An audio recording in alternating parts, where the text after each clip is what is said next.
بسم اللہ والحمد للہ والصلاة والسلام علی رسول اللہ وعلی آلہ واصحابہ اجمعین الی یوم الدین۔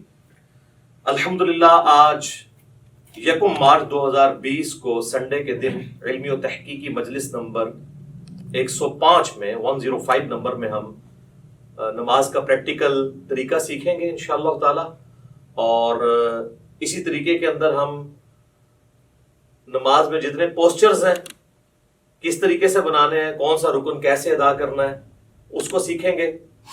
اس کے بعد پھر عام نماز کا جو طریقہ ہے اس کے بعد انشاءاللہ تعالی نماز وتر کے طریقے کو، نماز جنازہ کے طریقے کو اور نماز عیدین کے طریقے کو انشاءاللہ تعالی۔ تو سب سے پہلے میں جو نماز کے لیے ہماری ریکوائرمنٹ ہے اس کو ڈسکس کرتا ہوں۔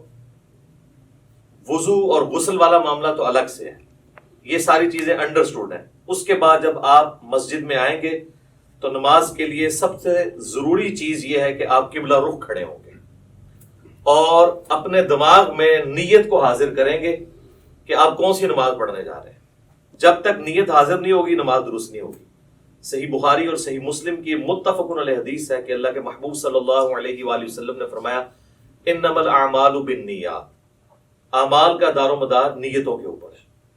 تو نیت کو حاضر کرنا ضروری ہے۔ زبان سے نیت کا اظہار کرنا یہ کوئی ثابت نہیں ہے، البتہ نیت کو ذہن میں حاضر کرنا کہ میں اس وقت کون سی نماز پڑھنے جا رہا ہوں، کس وقت کی نماز پڑھنے جا رہا ہوں اور کتنی رکعتیں پڑھنے جا رہا ہوں، نوافل پڑھنے جا رہا ہوں یا فرض نماز پڑھنے جا رہا ہوں، یہ ضروری ہے، ادروائز پھر نماز نہیں ہوگی۔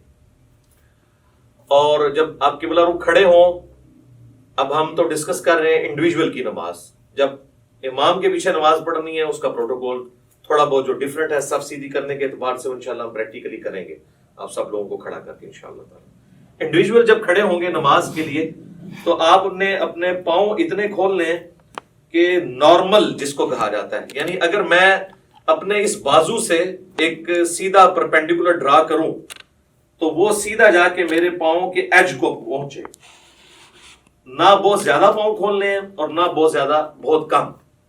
اور عموماً اگر آپ تقریباً 10 سے 11 انچ تک کھول لیں تو وہ نارمل تصور کیے جاتے ہیں۔ جیسے ہی آپ اس سے باہر نکلیں گے تو پھر جب آپ صف میں کھڑے ہوں گے تو کندھے سے کندھا نہیں ملے گا اور اسی طریقے سے پاؤں سے پاؤں نہیں ملیں گے۔ پاؤں ملائیں گے تو کندھا آؤٹ ہو جائے گا، کندھا ملائیں گے تو پاؤں آؤٹ ہو جائے گا۔ تو یہ یعنی دونوں کو اس طریقے سے بیلنس کرنا ہے۔ مرد کے لیے یہ ضروری ہے کہ وہ اپنی شلوار کو ٹخنوں سے اوپر رکھے۔ نماز کے علاوہ بھی سنت ہے، نماز میں تو اسپیسیفکلی سنت ہے مرد کے لیے، کیونکہ سنن ابی داؤد میں حدیث ہے اس مرد کی نماز نہیں ہوتی جس کا کپڑا ٹخنوں سے نیچے ہو۔ تو اس چیز کو انشور کرنا ہے کہ آپ کا کپڑا جو ہے وہ ٹخنوں سے اوپر ہے، یعنی جو لٹکانے والا کپڑا ہے۔ جرابیں اس کے اندر نہیں آتی، وہ لٹکائی نہیں جاتی، وہ پہنی ہوئی ہوتی ہے۔ اس کے بعد اگر آپ کی آستینیں وضو کی وجہ سے چڑھی ہوئی ہیں اوپر، ان آستینوں کو نیچے کریں۔ کف ثوب بھی منع ہے۔ اسی طریقے سے تہمد کو یا شلوار کو اوپر کرنے کے لیے یوں اڑیسنا، اس کو اندر کی طرف موڑنا، یہ بھی منع ہے، یہ بھی کف ثوب کے اندر آتا ہے۔ صحیح بخاری میں ان چیزوں کی ممانعت موجود ہے نبی صلی اللہ علیہ وآلہ وسلم کے ریفرنس سے۔ تو اس اعتبار سے ان ساری چیزوں کو دیکھ لینا ہے۔ پھر آپ نے قبلہ رخ کھڑے ہونا ہے اس حال میں کہ آپ جب قیام کے لیے اپنے ہاتھوں کو بلند کریں تو آپ کے یہ چیز ذہن میں ہونی چاہیے کہ میں اللہ تعالیٰ کے سامنے ہینڈز اپ کرنے جا رہا ہوں۔ یہ رفع الیدین کا ایک فلسفہ ہے، اور یہ جب ذہن میں ہوگا تو پھر نماز کے اندر خشوع و خضوع بھی نصیب ہوگا انشاءاللہ تعالیٰ۔ رفع الیدین کیسے کرنا ہے؟ اپنے ہاتھوں کو نارملی بلند کرنا ہے، یعنی اس کونی کو اگر ہم پیوٹ مانیں تو یہ کونی اگر ہم یوں رکھتے ہوئے اپنے ہاتھ کو یوں بلند کریں تو آپ دیکھیں گے کہ میری جو انگلیاں ہیں وہ کانوں کی سیدھ میں آ گئی ہیں، سائڈ سے جا کے دیکھیں، اور میری ہتھیلی جو ہے وہ کندھے کی سیدھ میں آ گئی ہے۔ یہ سنت طریقہ ہے۔ اور اس دوران ہاتھ کی انگلیاں اتنی کھلی ہوئی ہونی چاہیے جو نارمل ہے۔ سنن ابی داؤد میں حدیث ہے کہ نبی علیہ السلام جب رفع الیدین کرتے تھے تو ہاتھوں کی انگلیوں کو پھیلا کر کرتے تھے۔ پھیلانے سے مراد یہ نہیں ہے کہ ایسے کرتے تھے، تو بالکل اب نارمل طریقہ ہے۔ یعنی وہ راوی یہ بتانا چاہ رہے ہیں کہ نبی علیہ السلام ہاتھوں کو یوں نہیں رکھتے تھے بلکہ نارملی رکھتے تھے. اب آپ اس کو یوں دیکھیں گے تو میں جب اس کو ہاتھ کو بلند کروں گا تو آپ یہ دیکھیں میرے دونوں انگلیاں کانوں کی سیدھ میں ہیں, میری ہتھیلیاں کندھے کی سیدھ میں ہیں, اور میری ہتھیلیاں قبلہ رخ ہیں, اور اس دوران یہاں پر ہی تھوڑی دیر کے لیے روکتے ہوئے میں اللہ اکبر کہوں گا اور اس کے بعد اپنے ہاتھوں کو باندھوں گا. اب جتنے بھی رفع الیدین ہوں گے وہ اسی طریقے کے ساتھ ہوں گے. صحیح مسلم میں حدیث ہے کہ نبی صلی اللہ علیہ وآلہ وسلم اپنے ہاتھوں کو کانوں تک بلند کرتے تھے. صحیح بخاری میں حدیث ہے کہ نبی علیہ السلام اپنے ہاتھوں کو کندھوں تک بلند کرتے تھے. اس میں تطبیق یہی بنتی ہے کہ آپ ہاتھ اس طرح بلند کرتے تھے کہ اگر انگلیاں دیکھی جائیں تو وہ کانوں کی سیدھ میں آ جائیں اور ہتھیلیاں دیکھی جائیں تو وہ کندھوں کی سیدھ میں آ جائیں.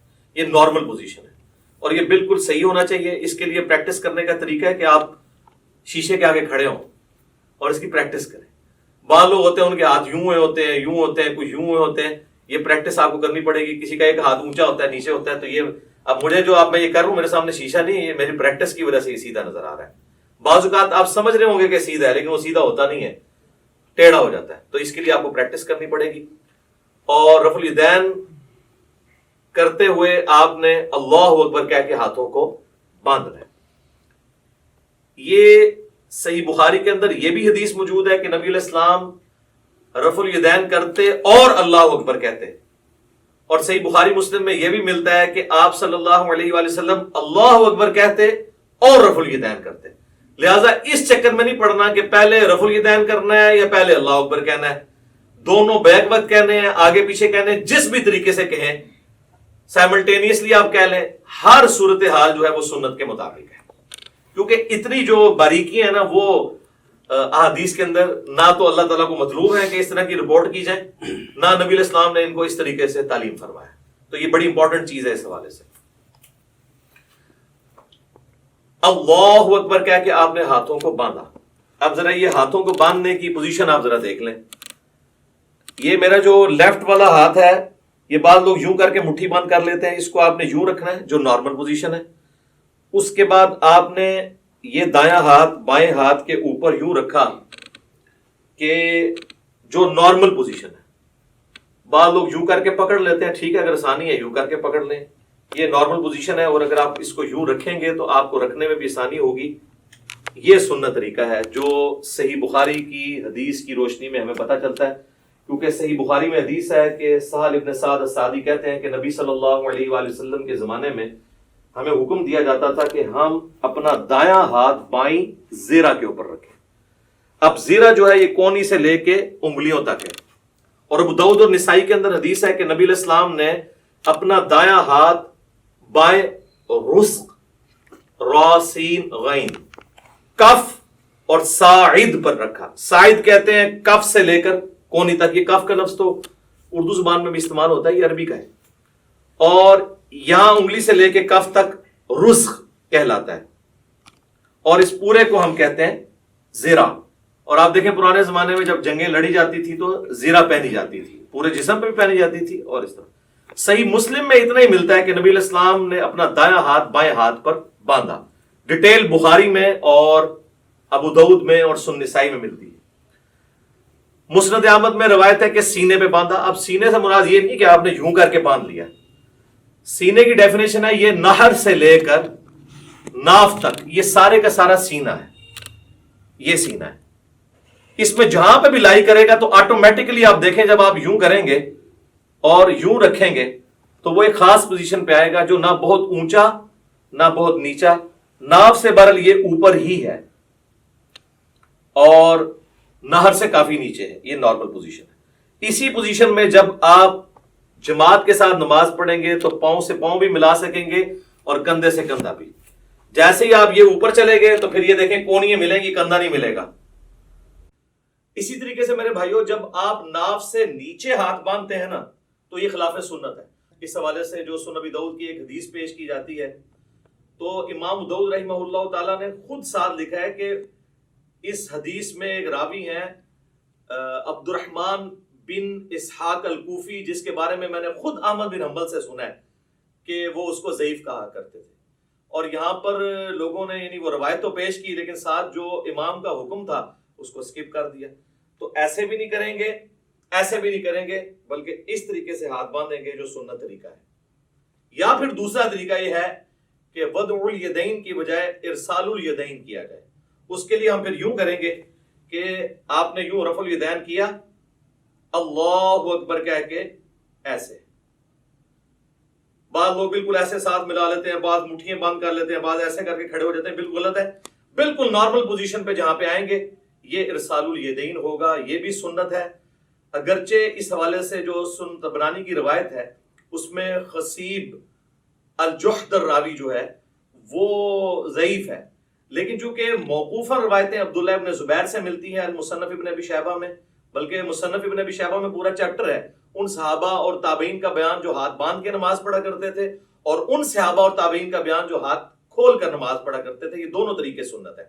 اور میں نے تو سنن ابی داؤد کی جو 730 نمبر حدیث ہے اس سے بھی یہ چیز ثابت کی ہے کہ انڈائریکٹلی ابو حمید سعدی کی جو 10 صحابہ والی حدیث ہے وہ بھی اس کو سپورٹیو ہے کہ ارسال الیدین کرنا بھی سنت ہے۔ اس پہ میرا کلپ الحمدللہ لاکھوں لوگوں نے دیکھا ہے، فیس بک کے اوپر بھی، یوٹیوب کے اوپر بھی۔ آج میں اس ڈیٹیل میں نہیں جاؤں گا، بہرحال ارسال الیدین بھی سنت ہے۔ الحمدللہ ہم دونوں طریقے سے نماز پڑھتے ہیں، کم از کم میں ایک نماز ضرور ارسال الیدین سے پڑھتا ہوں، لیکن میں وضع الیدین کو اس لیے پریفر کرتا ہوں کہ میں یہ خواہش کرتا ہوں کہ میں اللہ تعالیٰ کے سامنے اس حال میں بھی کھڑا ہوں۔ اب جو لوگ صرف ارسال الیدین کرتے ہیں وہ اس سنت سے محروم ہو جاتے ہیں، اسی طریقے سے جو لوگ رکوع کے بعد ہاتھ باندھنے کے قائل ہیں وہ بھی اس سنت سے محروم ہو جاتے ہیں۔ تو ہم اس سنت پہ بھی عمل کرتے ہیں اور اس پہ بھی، رکوع سے پہلے یوں اور رکوع کے بعد ارسال الیدین، اس پہ تو اجماع ہے اہل سنت کے تمام مکاتب فکر، حنفی، شافعی، مالکی، حنبلی اور اہل حدیث بھی۔ یہ تو چند علماء عرب ہیں جنہوں نے یہ کام ڈالنا شروع کیا رکوع کے بعد ہاتھ باندھنے والا، اس پہ تو اجماع امت ہے، اور میں نے دلائل کے ساتھ ثابت کیا ہے۔ صحیح بخاری میں اس کے اشارے موجود ہیں، سنن ابی داؤد کے اندر ابو حمید سعدی والی حدیث میں اس کے اشارے موجود ہیں کہ ارسال الیدین کیا جائے گا رکوع کے بعد۔ تو لہٰذا دونوں طریقے سنت ہیں۔ ارسال الیدین سے ہم نماز پڑھتے ہیں، فرض نماز پڑھتے ہیں، سنیوں کی مسجد کی پہلی صف میں پڑھتے ہیں، چاہے کسی کو برا لگے، الحمدللہ۔ مطلب اس میں تو کوئی آر نہیں ہمیں اس بات کو کرنے میں۔ تو ارسال الیدین بھی سنت ہے اور وضع الیدین بھی سنت ہے۔ تو آپ اچھا بعض لوگ جو ہے نماز شروع کرتے ہی اللہ اکبر کہہ کے یوں ہاتھ چھوڑ دیتے ہیں اور پھر یوں ہاتھ باندھتے ہیں، یہ بھی خلاف سنت ہے۔ آپ نے ہاتھ چھوڑنے ہیں تو چھوڑ کے نماز پڑھے، یہ بھی سنت ہے، اور آپ نے ہاتھ باندھنے ہیں تو باندھ کے نماز پڑھے تو وہ بھی سنت ہے، لیکن یہ یوں کر کے یوں نہ کریں۔ اس کے بعد پھر آپ اللہ اکبر کہتے ہوئے اگلے رکن میں جائیں گے اور رفع الیدین کرتے ہوئے اسی طریقے سے، اور وہ ہے رکوع۔ یوں دیکھیں، اللہ اکبر۔ اب رکوع کے اندر آپ نے ساری انگلیاں جو ہیں ہاتھوں کی پھیلا کے رکھنی ہیں اور مضبوطی کے ساتھ گھٹنوں کو پکڑنا ہے اور ان بازوؤں کو بالکل سیدھا کر دینا ہے۔ جب آپ سیدھا کریں گے تو آپ کی کمر آٹومیٹکلی خود بخود سیدھی ہو جائے گی، جو سنت طریقہ ہے، اور آرام سے یہاں پہ آپ تسبیحات کریں گے، اور اس کے بعد سکون سے پھر آپ تسبیحات پڑھنے کے بعد جو میں بعد میں بتاؤں گا، سمع اللہ لمن حمدہ، ربنا ولک الحمد حمدا کثیرا طیبا مبارکا فیہ، مختلف قسم کے الفاظ ہیں، ربنا ولک الحمد بھی کہہ سکتے ہیں۔ اور اس حالت میں آپ نے ہاتھ باندھنے نہیں بلکہ ارسال الیدین کرنا ہے، اور کم از کم اتنی دیر کھڑے ہونا ہے کہ جتنی دیر آپ ربنا لک الحمد کہیں۔ بعض لوگوں کی عادت ہے کہ وہ سمع اللہ لمن حمدہ کہہ کے تو ساتھ ہی ایسے چلے جاتے ہیں سجدے میں، یہ بالکل خلاف سنت ہے، نماز نہیں ہوگی۔ بلکہ بخاری مسلم میں بڑی ڈیٹیل حدیث ہے جو ایک صحابی نے نماز پڑھی، نبی علیہ السلام کے پاس حاضر ہوا، سلام عرض کیا، آپ علیہ السلام نے وعلیکم السلام ورحمۃ اللہ کہا اور کہا کہ دوبارہ نماز پڑھو، تو نے نماز پڑھی نہیں، 3 دفعہ اسی طریقے سے ہوا۔ پھر اس نے عرض کیا، اللہ کے نبی مجھے نماز سکھائیں، تو آپ صلی اللہ علیہ وآلہ وسلم نے فرمایا کہ سکون کے ساتھ قیام کرو اور پھر قرآن جتنا مقدر ہے وہ پڑھو، اس کے بعد سکون سے رکوع کرو، رکوع کے بعد بالکل سیدھے کھڑے ہو جاؤ یہاں تک کہ ہر ہڈی اپنی جگہ پہ آ جائے، پھر سجدے کے لیے جاؤ اور پھر 2 سجدوں کے درمیان اس طرح بیٹھو کہ ہر ہڈی اپنی جگہ پہ آ جائے، پھر دوسرا سجدہ کر کے بھی بیٹھو اور پھر دوسری رکعت کے لیے کھڑے ہو، یعنی جلسہ استراحت بھی کرو۔ یہ صحیح بخاری میں 6251 نمبر حدیث ہے، جس کے تحت میں سمجھتا ہوں کہ علماء عرب نے جو جلسہ استراحت کو چھوڑ دیا یہ خلاف سنت ہے ان کی نماز۔ ربنا لک الحمد بھی کہہ سکتے ہیں، اللہم ربنا ولک الحمد بھی کہہ سکتے ہیں، جو بھی وہ انشاءاللہ میں پریکٹیکل جب کروں گا تو آپ کو پتہ چل جائے گا۔ اس کے بعد آپ نے سجدہ میں جانا ہے، اور اس کے لیے سنت یہ ہے کہ آپ نے پہلے ہاتھ لگانے ہیں، اس کے بعد گھٹنے لگانے ہیں اور نبی علیہ السلام کی حدیث ابو داؤد میں موجود ہے، آپ صلی اللہ علیہ وآلہ وسلم نے فرمایا کہ اونٹ کی طرح مت بیٹھو. اور بعض لوگ کہتے ہیں جی اونٹ تو بیٹھتا ہی اس طرح کہ پہلے ہاتھ لگاتا ہے پھر گھٹنے. تو میں اس پہ اکثر کہتا ہوں کہ نبی علیہ السلام نے اونٹ بٹھایا ہوا ہے، اس میں آگے الفاظ موجود ہیں پہلے ہاتھ لگاؤ بعد میں گھٹنے. پھر صحیح بخاری میں جو حدیث ہے 803 نمبر، اس سے پہلے امام بخاری نے باقاعدہ عبداللہ ابن عمر کا عمل لکھا ہے جس کی پوری سند مصنف ابن ابی شیبہ میں موجود ہے کہ عبداللہ بن عمر جب سجدے میں جانے لگتے تھے پہلے ہاتھ لگاتے تھے بعد میں گھٹنے. لہذا علماء عرب جو نماز پڑھتے پہلے گھٹنے لگاتے ہیں، یہ سنت سے دور ہے ایز کمپیئر ٹو اس عمل کے جو ہم کرنے لگے ہیں. ربنا لک الحمد حمدا کثیرا طیبا مبارکا فی، اس کے بعد آپ سجدے کی طرف جھکیں گے تو آپ نے یہ دیکھیں یہ خود بخود اپنی جگہ بنائے گا ہر چیز. آپ دیکھ رہے ہیں میری انگلیاں ایسی جگہ پہ آئی ہیں کہ جب میں اس ایج کے اوپر سجدہ کروں گا تو میری انگلیاں کانوں کی سیدھ میں آئیں گی اور ہتھیلیاں کندھے کی سیدھ میں، جس طرح کے رفع الیدین کے وقت تھی، اور انگلیاں آلموسٹ نارمل پوزیشن میں ہوں گی. ایک ضعیف روایت ملتی ہے جس میں آپ صلی اللہ علیہ وآلہ وسلم کے بارے میں آتا ہے کہ انگلیاں ملا کے سجدہ کرتے تھے. کچھ تابعین کے بارے میں صحیح سند سے بھی ملتا ہے کہ وہ پسند کرتے تھے کہ انگلیاں ملا کے کی جائیں، لیکن اس پہ کوئی مرفوع یا موقوف حدیث اس حوالے سے نہیں ملتی. آپ نارمل پوزیشن میں رکھیں، اتنی نہ کھول دیں کہ یہ قبلہ رخ سے ہٹ جائیں، یہ نارمل پوزیشن میں. اور اگر کسی نے یوں رکھنی ہے تو یوں بھی رکھ سکتا ہے، اس میں ذرا تردد ہوتا ہے، اس میں ہتھیلیاں بھی لگ جاتی ہیں اور آپ آلموسٹ یہ قبلہ رخ ہی ہوتی ہیں انگلیاں. کانوں کی سیدھ میں انگلیاں آ جائیں گی، یعنی کہ یہ دو آنکھوں کے درمیان آپ آنکھوں کی سیدھ میں رکھیں گے، خود بخود کانوں کی سیدھ میں آئیں گی، اور ہتھیلیاں جو ہیں وہ شولڈر کی سیدھ میں. اور پھر آپ نے پہلے ناک لگانا ہے، اس کے بعد ماتھا لگانا ہے.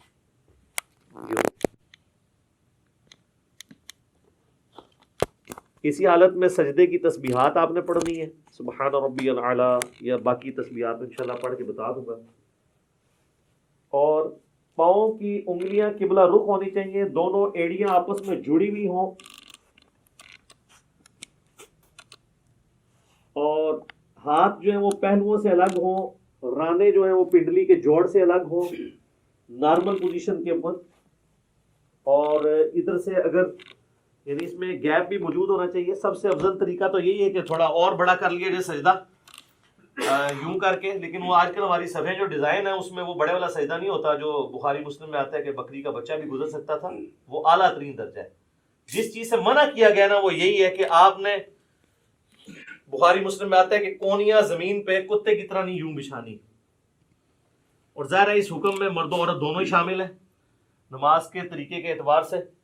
تو اس کو اٹھا کے رکھنی ہے اور پہلوؤں سے الگ رکھنا ہے، پیٹ سے نہ ٹچ کریں، پیٹ جو ہے وہ یہ رانوں سے الگ رہے، اور ران اور پنڈلی کا جوڑ جو ہے یہ الگ الگ رہے. اس حالت میں آپ نے سجدہ کرنا ہے. تو یہ اس کے بعد اللہ اکبر کیا ہے کہ آپ نے جب بیٹھنا ہے تو آپ کی پوزیشن کیا ہونی چاہیے کہ آپ یہ انگلیاں قبلہ رخ ہوں، یہاں پہ بھی نارمل، یوں کرنے کی ضرورت نہیں ہے، نارمل رکھیں جہاں آپ کو آسانی رہتی ہے. اس طریقے سے بھی سنت ہے. صحیح مسلم کے اندر یہ طریقہ بھی آیا ہے اور صحیح مسلم کے اندر یہ طریقہ بھی آیا ہے. یہ دونوں طریقے سنت ہے. یہاں پہ مشہور ہے کہ جی وہ اگر کسی کی انگلیاں یوں نیچے ہو جائیں تو اس کی انگلیاں کاٹ دی جائیں، جبکہ صحیح مسلم میں کہ نبی علیہ السلام جب آخری رکعت میں تورک بیٹھتے تھے جو میں اینڈ پہ بتاؤں گا، تو اپنے بائیں ہاتھ سے اپنے گھٹنے کو لقمے کی طرح پکڑ لیتے تھے. تو یوں بھی رکھنا سنت ہے، اور جب یوں رکھیں گے تو ابو داؤد میں حدیث ملتی ہے سنن نسائی کے اندر کہ نبی علیہ السلام کی جو یہ زرہ ہے وہ ران کے ساتھ لگ جایا کرتی تھی. آپ یہ دیکھیں لگی ہوئی ہیں دونوں زریں ران کے ساتھ لگی ہوئی ہیں، اور جب یوں رکھیں گے تو پھر یہ ران سے اٹھ جائیں گی. یہ طریقہ بھی سنت ہے، اس میں کوئی فرق نہیں ہے، دونوں طریقے سنت ہیں. یہ دو سجدوں کے درمیان آپ بیٹھیں گے اور اس میں آپ نے جو تسبیحات پڑھنی ہے رب اغفر لی رب اغفر لی، اس کے علاوہ اور تسبیحات بھی ہیں. بعض لوگ یہاں پہ بھی انگلی اٹھا لیتے ہیں، وہ حدیث بھی کمزور ہے، سفیان ثوری کی تدریس کی وجہ سے انگلی نہیں اٹھانی، نارمل رکھنا ہے آپ نے. اس کے بعد پھر اللہ اکبر کہہ کے آپ نے دوسرے سجدے میں جانا ہے اور پھر اسی طریقے سے تسبیحات کرنی ہے. ناک بھی لگنا چاہیے، ماتھا بھی لگنا چاہیے، اور زمین کی سختی ہلکی سی معلوم ہونی چاہیے. بالکل نہیں ہوا میں سجدہ ہو رہا ہو، بہتر ہے مٹی والی جگہ پہ ہو تو زیادہ افضل ہے اور نبی علیہ السلام کو پسندیدہ بھی ہے. باقی چٹائی وغیرہ بھی جائز ہے، میں نے اس کے حوالے سے بھی کافی ویڈیوز ریکارڈڈ موجود ہیں. دوسرا سجدہ کر کے بھی آپ اللہ اکبر کر کے بیٹھیں گے. صحیح بخاری میں 6251 نمبر حدیث ہے، نبی علیہ السلام حکم دیتے تھے کہ نماز میں سکون کرو اس حال میں کہ تم نے بیٹھنا ہے اور اس کے بعد پھر دوسری رکعت کے لیے کھڑے ہونا ہے. اچھا اس دوران یہ آپ دیکھیں جب دو سجدوں کے درمیان بیٹھنا ہے نا تو بایاں پاؤں لٹانا ہے اور دائیں پاؤں کو کھڑا رکھنا ہے. یہ جہاں پہ آپ کو نارمل لگے. بعض لوگوں کے پاؤں شروع سے عادت نہیں ہوتی ہے تو وہ پاؤں بےچارے جو ہیں وہ کھڑا نہیں کر سکتے، تو ان کو کبھی بعض کا ایسے کرنا پڑتا ہے. کر سکتے ہیں، جائز ہے، ایسے کر سکتے ہیں جیسے اس کو آسانی لگے یوں. لیکن سنت یہ ہے کہ دایاں پاؤں آپ کھڑے کریں گے اور بائیں کو لٹا کے اس پہ بیٹھیں گے دو سجدوں کے درمیان. پھر دوسرا سجدہ کر کے بھی ایسے ہی بیٹھیں گے اور پھر اللہ اکبر کہہ کے ہاتھوں کا سہارا لیتے ہوئے، صحیح بخاری میں حدیث ہے نبی علیہ السلام اعتماد کرتے ہوئے اٹھتے تھے. تو اعتماد کرتے ہوئے بعض لوگوں نے یہاں پہ وہ مٹھی بنانے والی وہ ایک کمزور روایت تھی اس کا سہارا لیا، وہ کمزور روایت ہے. نارمل بخاری میں اعتماد، تو اعتماد ویسے ہی ہوگا جیسے عام حالت میں بندہ اٹھے گا، یہ اعتماد کا طریقہ ہے نارمل. یوں کرنے سے یہاں پہ نشان بن جاتے ہیں اور میں نے دیکھا لوگوں کی یہ ساری جگہ کالی ہوئی ہوتی ہیں. تو یہ تو اب ادھر تو آپ قالین پہ کر لیں گے، تو صحابہ کرام تو مٹی کے اوپر نماز پڑھتے تھے، تو کیا حالت ہو جاتی ہوگی اگر یہ والا کام ہو. تو وہ ایسے ایسے میں نے دیکھا یوں کر کے کھڑے ہو رہے ہوتے ہیں اور وہ کہتے ہیں مٹھیوں والی حدیث، وہ تو روایت ہی کمزور ہے. بخاری میں واضح ہے کہ نبی علیہ السلام اعتماد کر کے تو دوسری رکعت کے لیے کھڑے ہوتے تھے. اور اب جب ہم نے دوسرے سجدے سے سر اٹھانا ہے اللہ اکبر کہنا ہے، لیکن یہاں بیٹھنا ہے تو کچھ نہیں پڑھنا، بس اتنی دیر بیٹھنا ہے کہ سارے اعضاء اپنی جگہ پہ آ جائے. اس کے بعد بغیر اللہ اکبر کیے ہوئے یوں کھڑے ہونا ہے اور پھر ارسال الیدین کر رہے ہیں تو ایسے کھڑے ہو کے اگلی رکعت شروع کرنی ہے، اور وضع الیدین کر رہے ہیں تو اپنے ہاتھ باندھ کے.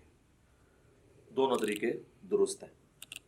اور پھر دوسری رکعت کو آپ نے اسی طریقے سے مکمل کرنا ہے. جب دوسری رکعت میں آپ تشہد میں پہنچیں گے، آپ دیکھ رہے ہیں دوسری رکعت جو ہے رفع الیدین کے بغیر شروع ہوئی ہے. جب ہم کھڑے ہوئے ہیں تو ہم نے رفع الیدین کر کے ہاتھ نہیں باندھے بلکہ ڈائریکٹ ہاتھ باندھے. اور رکھتے جتنی ہیں وہ رفع الیدین سے شروع ہوتی ہیں، یعنی طاق رکھتے ہیں پہلی اور تیسری. دوسری اور چوتھی بغیر رفع الیدین کے شروع ہوتی ہے. لیکن جو دوسرے والے رفع الیدین ہیں رکوع میں جاتے وقت اور رکوع سے اٹھتے وقت، یہ ہر رکعت میں ہوتا ہے. ایک اور رفع الیدین بھی ہے جو انس بن مالک سے جز رفع الیدین میں امام بخاری نے نقل کیا ہے دو سجدوں کے درمیان، تابعین سے بھی ثابت ہے، وہ بالکل ہم جائز سمجھتے ہیں. اب اگر کسی نے وہ کرنا ہے، ہمارے اہل تشیع بھائی کرتے ہیں، تو پہلے سجدے سے آپ اٹھیں اللہ اکبر کہہ کے یہاں پہ بیٹھے رب اغفر لی رب اغفر لی اللہم اغفر لی وارحمنی واہدنی وعافنی وارزقنی. اس کے بعد آپ نے یوں کرنا ہے اللہ اکبر اور پھر دوسرے سجدے میں جانا ہے. تو یہ طریقہ بھی درست ہے کیونکہ صحابہ کرام سے ثابت ہے. لیکن اکثر احادیث سجدوں کے بغیر رفع الیدین والی ہیں. یہ اکثر لوگ کہہ رہے ہوتے ہیں سجدوں میں بھی ہے، تو ہم تو سجدوں میں بھی قائل ہیں، میں تو سجدوں میں بھی کر لیتا ہوں، ارسال الیدین سے بھی نماز پڑھ لیتا ہوں، وضع الیدین سے بھی پڑھ لیتا ہوں. تو اس میں کوئی فرق نہیں ہے، جو سنت طریقے ثابت ہے.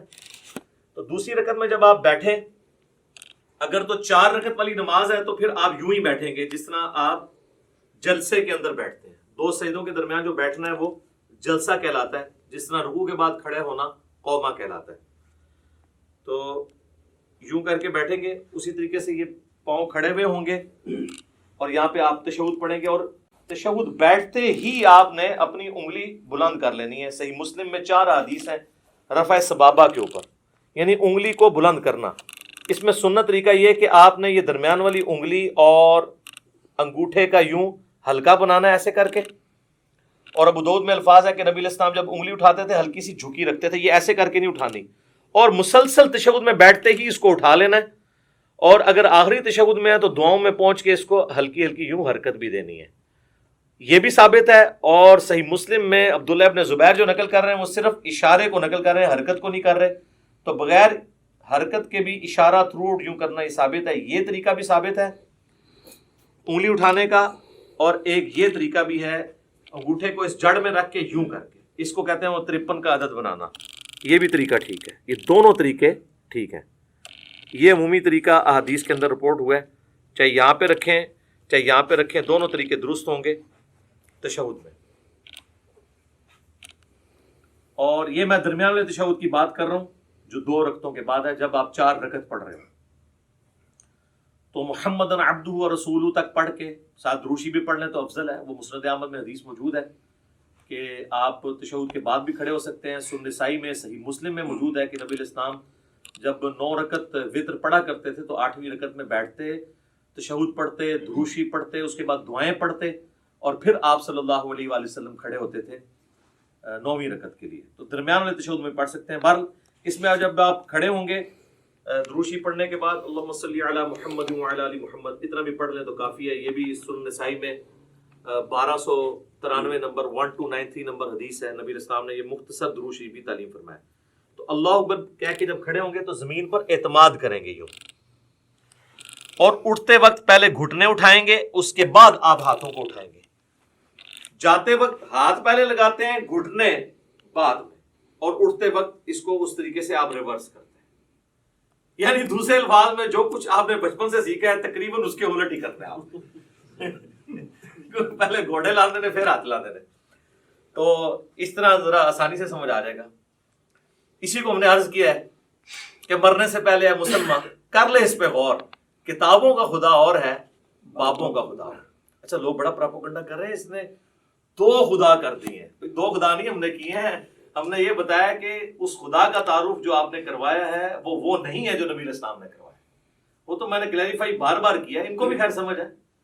تو یہ کتابوں کی نماز آپ کو سکھا رہے ہیں جو نبی علیہ السلام نے امت تک، صحابہ، اہل بیت، تابعین، تبع تابعین کے ذریعے ہم تک پہنچائی ہیں الحمدللہ۔ اچھا اب چونکہ تیسری رکعت ہے تو تیسری رکعت میں جب ہم زمین پہ اعتماد کر کے کھڑے ہوں گے تو آپ اللہ اکبر، یہاں سے کھڑے ہوتے ہی آپ نے اللہ اکبر کہنا ہے، یعنی اللہ اکبر۔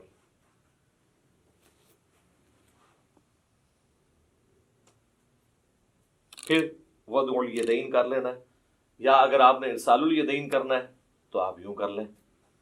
اور پھر تیسری رکعت میں جو پڑھنا ہے وہ انشاءاللہ میں پریکٹیکلی پڑھ کے بھی بتا دوں گا، سب کو پتہ ہی ہے، ہم تو پوسچرز اس وقت ڈسکس کر رہے ہیں کیسے کیسے بنانے ہیں۔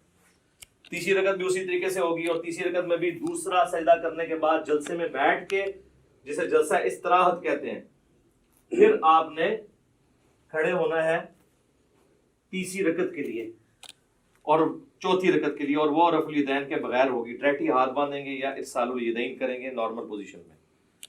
پھر اسی طریقے سے اللہ اکبر کہہ کے آپ رکوع میں جائیں گے، پھر رکوع سے اٹھیں گے اور ربنا لک الحمد کہیں گے۔ تو چوتھی رکعت میں جب آپ دوسرا سجدہ کر کے بیٹھیں گے تو صحیح بخاری میں موجود ہے نبی صلی اللہ علیہ وآلہ وسلم تورک کیا کرتے تھے، اور اس میں الفاظ ہیں کہ چوتھی رکعت میں بیٹھتے تھے، اور ابو داؤد میں یہ الفاظ ہیں ابو حمید سعدی والی حدیث کے اندر کہ جس رکعت میں آپ نے سلام پھیرنا ہوتا تھا نا اس میں آپ تورک کرتے تھے۔ تو اس سے ہمیں یہ بات پتہ چلی کہ چاہے 4 رکعت والی نماز ہے، 3 والی ہے، 2 والی ہے، جس تشہد میں دروشی پڑھنے کے بعد آپ نے سلام پھیرنا ہے اس میں آپ نے تورک کرنا ہے۔ اور اس میں حکمت بھی ہے کہ اس میں انسان تھکتا نہیں ہے۔ تورک جو ہے یہ دایاں پاؤں آپ نے بائیں پاؤں کے نیچے سے گزار کے دائیں پاؤں کو آپ نے کھڑا کرنا ہے، اور آپ نے دائیں پاؤں کے نیچے سے بائیں پاؤں کو گزارنا ہے اس حالت میں، یہ تورک ہے۔ اور آپ یوں بھی کر سکتے ہیں۔ یہ ابو داؤد میں یہ بھی حدیث ہے کہ نبی علیہ السلام نے اپنے دونوں پاؤں ایک طرف نکال دیے، ٹھیک ہے، یہ ایک طرف نکالے ہوئے میں نے دونوں پاؤں، یہ بھی ٹھیک ہے، یہ بھی ٹھیک ہے۔ اس میں حکمت یہ ہے کہ جب آپ یوں بیٹھتے ہیں نا تو آخری تشہد تو چونکہ نبی علیہ السلام کا بہت زیادہ دعاؤں پہ ہوتا تھا، لمبا ہوتا تھا، اس میں آپ تھکتے نہیں ہیں۔ اس طرح بیٹھیں گے تو تھوڑی دیر کے بعد آپ کو تھکاوٹ محسوس ہونا شروع ہو جاتی ہے، الا یہ کہ بہت پتلا بندہ اس کو تو فیل نہیں ہوتا۔ تو یہ درمیان والا تشہد ہے اور یہ آخری تشہد ہے، چاہے وہ فجر کا ہو، مغرب کا ہو، عشاء کا ہو، آخری تشہد اس طریقے سے ہونا ہے۔ اور اس میں بھی آپ نے اس طرح انگلی اٹھا کے رکھنی ہے، تشہد میں مسلسل انگلی اٹھانی ہے۔ یہ جو کہتے ہیں اشہد ان لا الہ پہ اٹھاؤ، الا اللہ پہ گرا دو، یہ کوئی ثابت نہیں ہے۔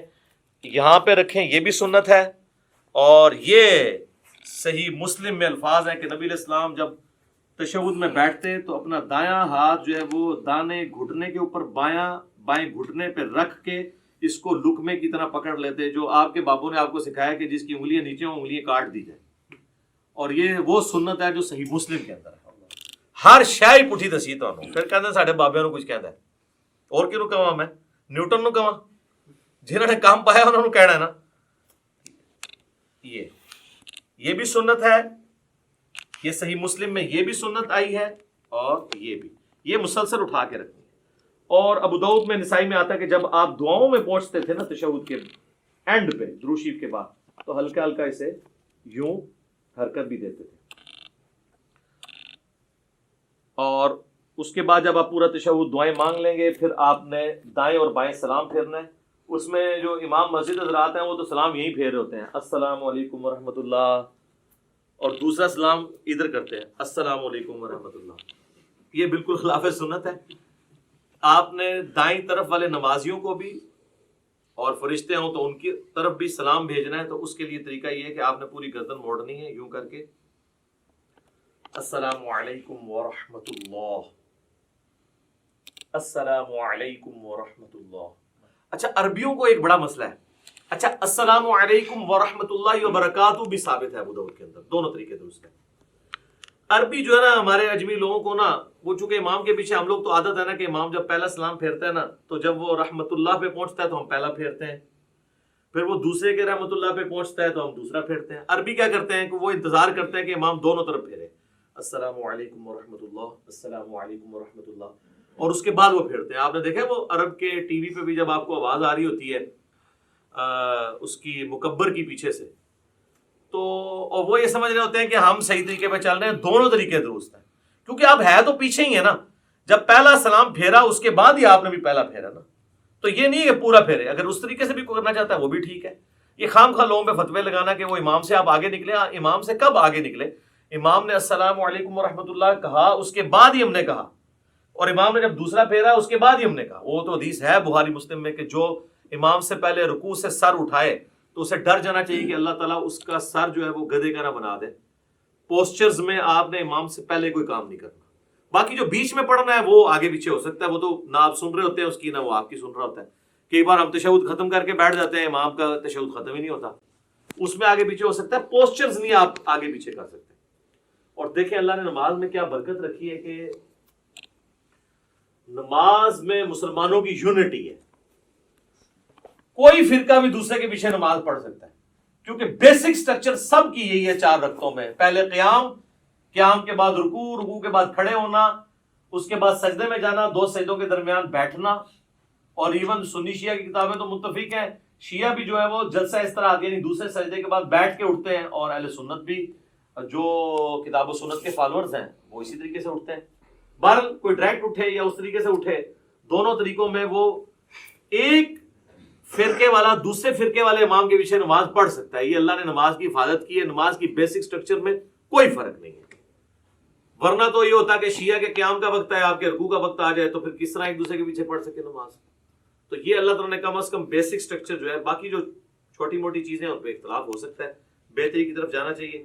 تو یہ میں نے آپ کو ایک بلیو پرنٹ پیش کر دی ہے، قیام کیسے کرنا ہے، رفع الیدین کیسے کرنا ہے، اور اسی طریقے سے سجدہ کیسے کرنا ہے، 2 سجدوں کے درمیان بیٹھنا کیسے ہے، کون کون سی چیز پہلے لگانی ہے، کون سی بعد میں، کیسے سہارا لے کے اٹھنا ہے، انگلیاں کیسے رکھنی ہے، ساری چیزیں بتا دی ہیں۔ اہل تشیع کے ہاں ایک ریناؤنڈ چیز ہے کہ وہ جب یعنی نماز کا اختتام کرتے ہیں تو 3 دفعہ اللہ اکبر ایسے ایسے کہتے ہیں، تو سلام نہیں پھیرتے، لیکن شیعہ سلام پھیرنے کے قائل بھی ہیں۔ خامنائی صاحب نے نماز پڑھائی، ثاقب اکبر صاحب نے مجھے خود کہا، میں نے ان کے پیچھے نماز پڑھی، انہوں نے دونوں طرف سلام پھیرا، دونوں طریقے درست ہیں۔ باقی اللہ اکبر پہ تو ہم بھی متفق ہیں کہ نماز کے اینڈ پہ ہم بھی بلند آواز سے اللہ اکبر کہتے ہیں۔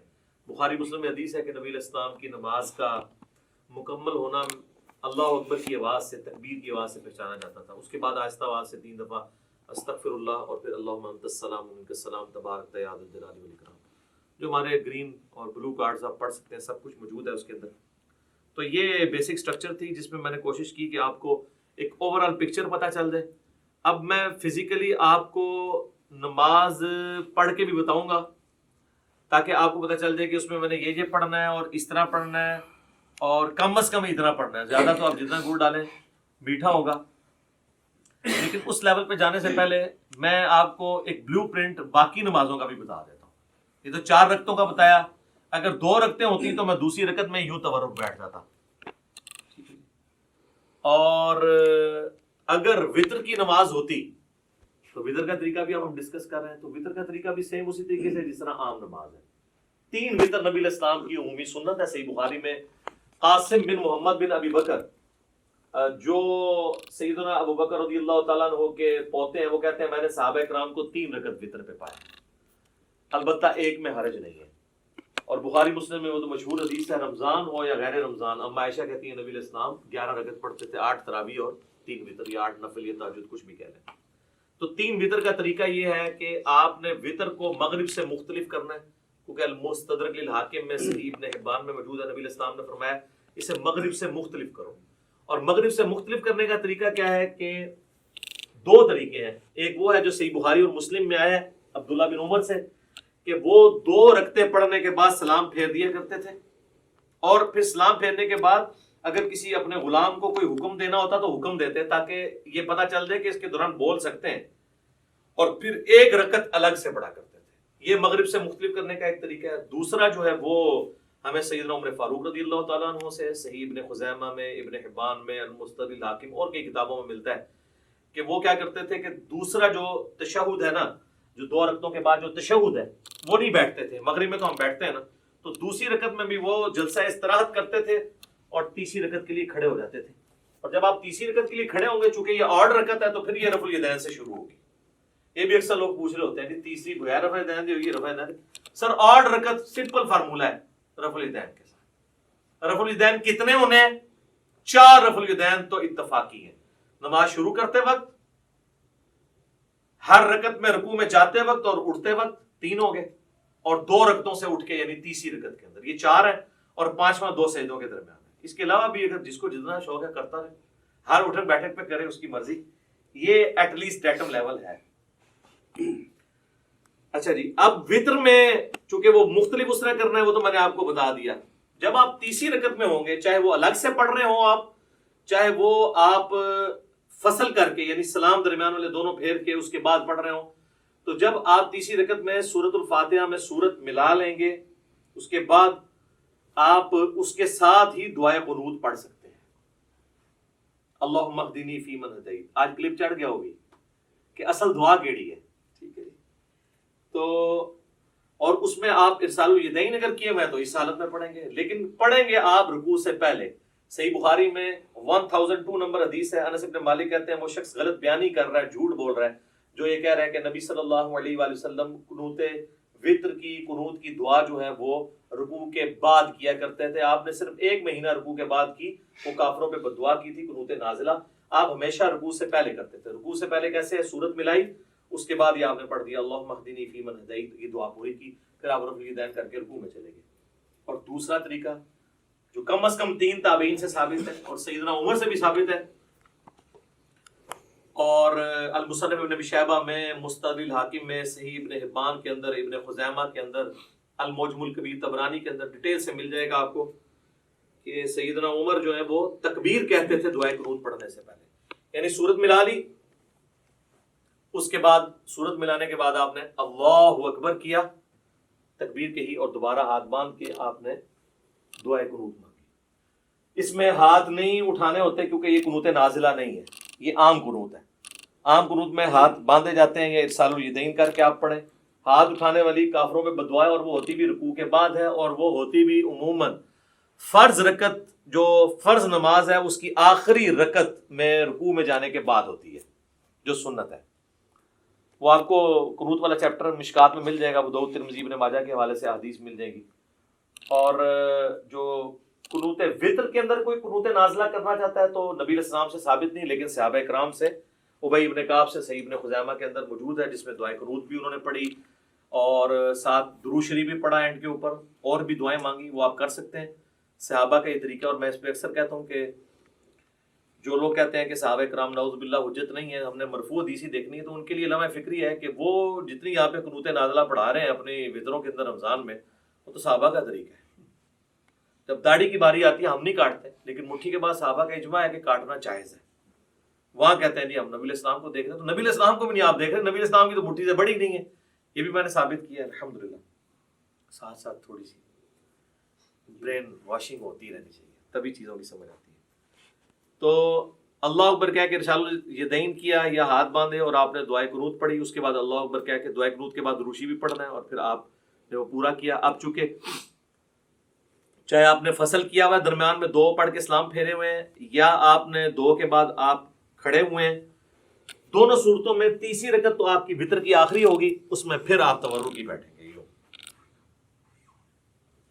بلکہ سنن کبریٰ البیہقی میں یا مصنف ابن ابی شیبہ میں ملتا ہے نا کہ جس رات سیدنا ابو بکر کو دفن کیا گیا تو رمضان کی رات نہیں تھی، تو حضرت عمر نے کہا میں نے تو وتر ہی نہیں پڑھے ہوئے ہیں، تو پھر انہوں نے کہا میں جماعت کراتا ہوں تو میرے پیچھے وتر پڑھو۔ اس سے یہ بھی بات پتہ چلی کہ رمضان کے علاوہ وتر کی جماعت کروائی جا سکتی ہے۔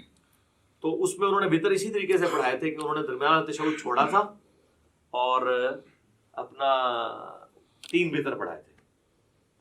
اور وتر کے اوپر میرا ڈیٹیلڈ 130 مسئلہ ہے، اس میں میں نے ساری نیٹی گریٹیز ڈسکس کی ہیں، آج اس ڈیٹیل میں جانے کی ضرورت نہیں۔ نماز وتر بھی کمپلیٹ ہوگی تھی، کوئی چیز ہے تو نہیں کی نماز وتر کے حوالے سے؟ کون سی دعا آخر میں؟ وتر کے بعد جب ختم کرتے ہیں، وتر کے بعد وہ تو اذکار ہے نا، وہ وتر کے طریقے میں تو نہیں آتے، وہ تو ہے سبحان الملک القدوس اور 3 دفعہ پڑھ کے رب الملائکۃ والروح آخری بار اس کو اونچی، وہ تو اذکار ہیں، وہ تو علیحدہ سے ہمارے لکھے ہوئے ہیں۔ فی الحال ہم طریقے کو ڈسکس کر رہے ہیں، اور یہ تو ہو گیا نماز وتر کا طریقہ۔ اب آ جائیں آپ نماز عیدین کے طریقے کے، تو وہ تو ہوتی 2 رکعت ہے، چاہے وہ عید الاضحیٰ ہو یا عید الفطر ہو، 2 رکعتیں ہوتی ہیں، اور اس میں 12 تکبیرات ہوتی ہیں، جو ابو داؤد کے اندر حدیث موجود ہے، الموطا امام مالک کے اندر موجود ہے کہ 7 تکبیرات سورۃ الفاتحہ سے پہلے پہلی رکعت میں، اور 5 تکبیرات سورۃ الفاتحہ سے پہلے دوسری رکعت میں۔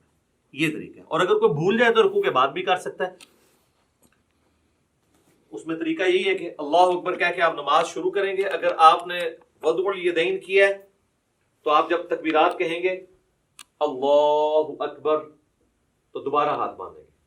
اگر آپ ارسال الیدین کر رہے ہیں تو اللہ اکبر اللہ اکبر، یوں 7 تکبیرات کو آپ پورا کریں گے، اور اس کے بعد یعنی ثنا پڑھنے کے بعد 7 تکبیرات، پھر اعوذ باللہ بسم اللہ پڑھ کے امام نے سورۃ الفاتحہ پڑھنی ہے، آپ نے سننی ہے، اور دوسری رکعت میں امام جب سورۃ الفاتحہ شروع کرنے لگے گا اس سے پہلے وہ تکبیرات کہتا ہے۔ اگر کوئی پہلے میں بھول گیا ہوا ہے تو دوسرے میں 12 پوری کر لے، یعنی یہ زائد تکبیرات ہی ہیں، سنت افضل عمل ہے۔ تو عید کی نماز کے اندر یہ ایک مین چیز ہے، اور عید کی نماز جمعے کی طرح دن کی نماز ہونے کے باوجود جہری نماز ہے۔ ویسے دن کی جتنی نمازیں ہیں وہ سرن ہے، چاہے زور ایسا ہے، جمعے کی بلند نماز سے ہوتی ہے، اور عید کی بھی اگرچہ دن کی نماز ہے لیکن وہ جہرن پڑھی جاتی ہے۔ اور دوسرا فرق یہ ہے کہ جمعے میں خطبہ پہلے ہوتا ہے، نماز بعد میں، اور عیدین کے اندر کیا ہوتا ہے؟ نماز پہلے خطبہ بعد۔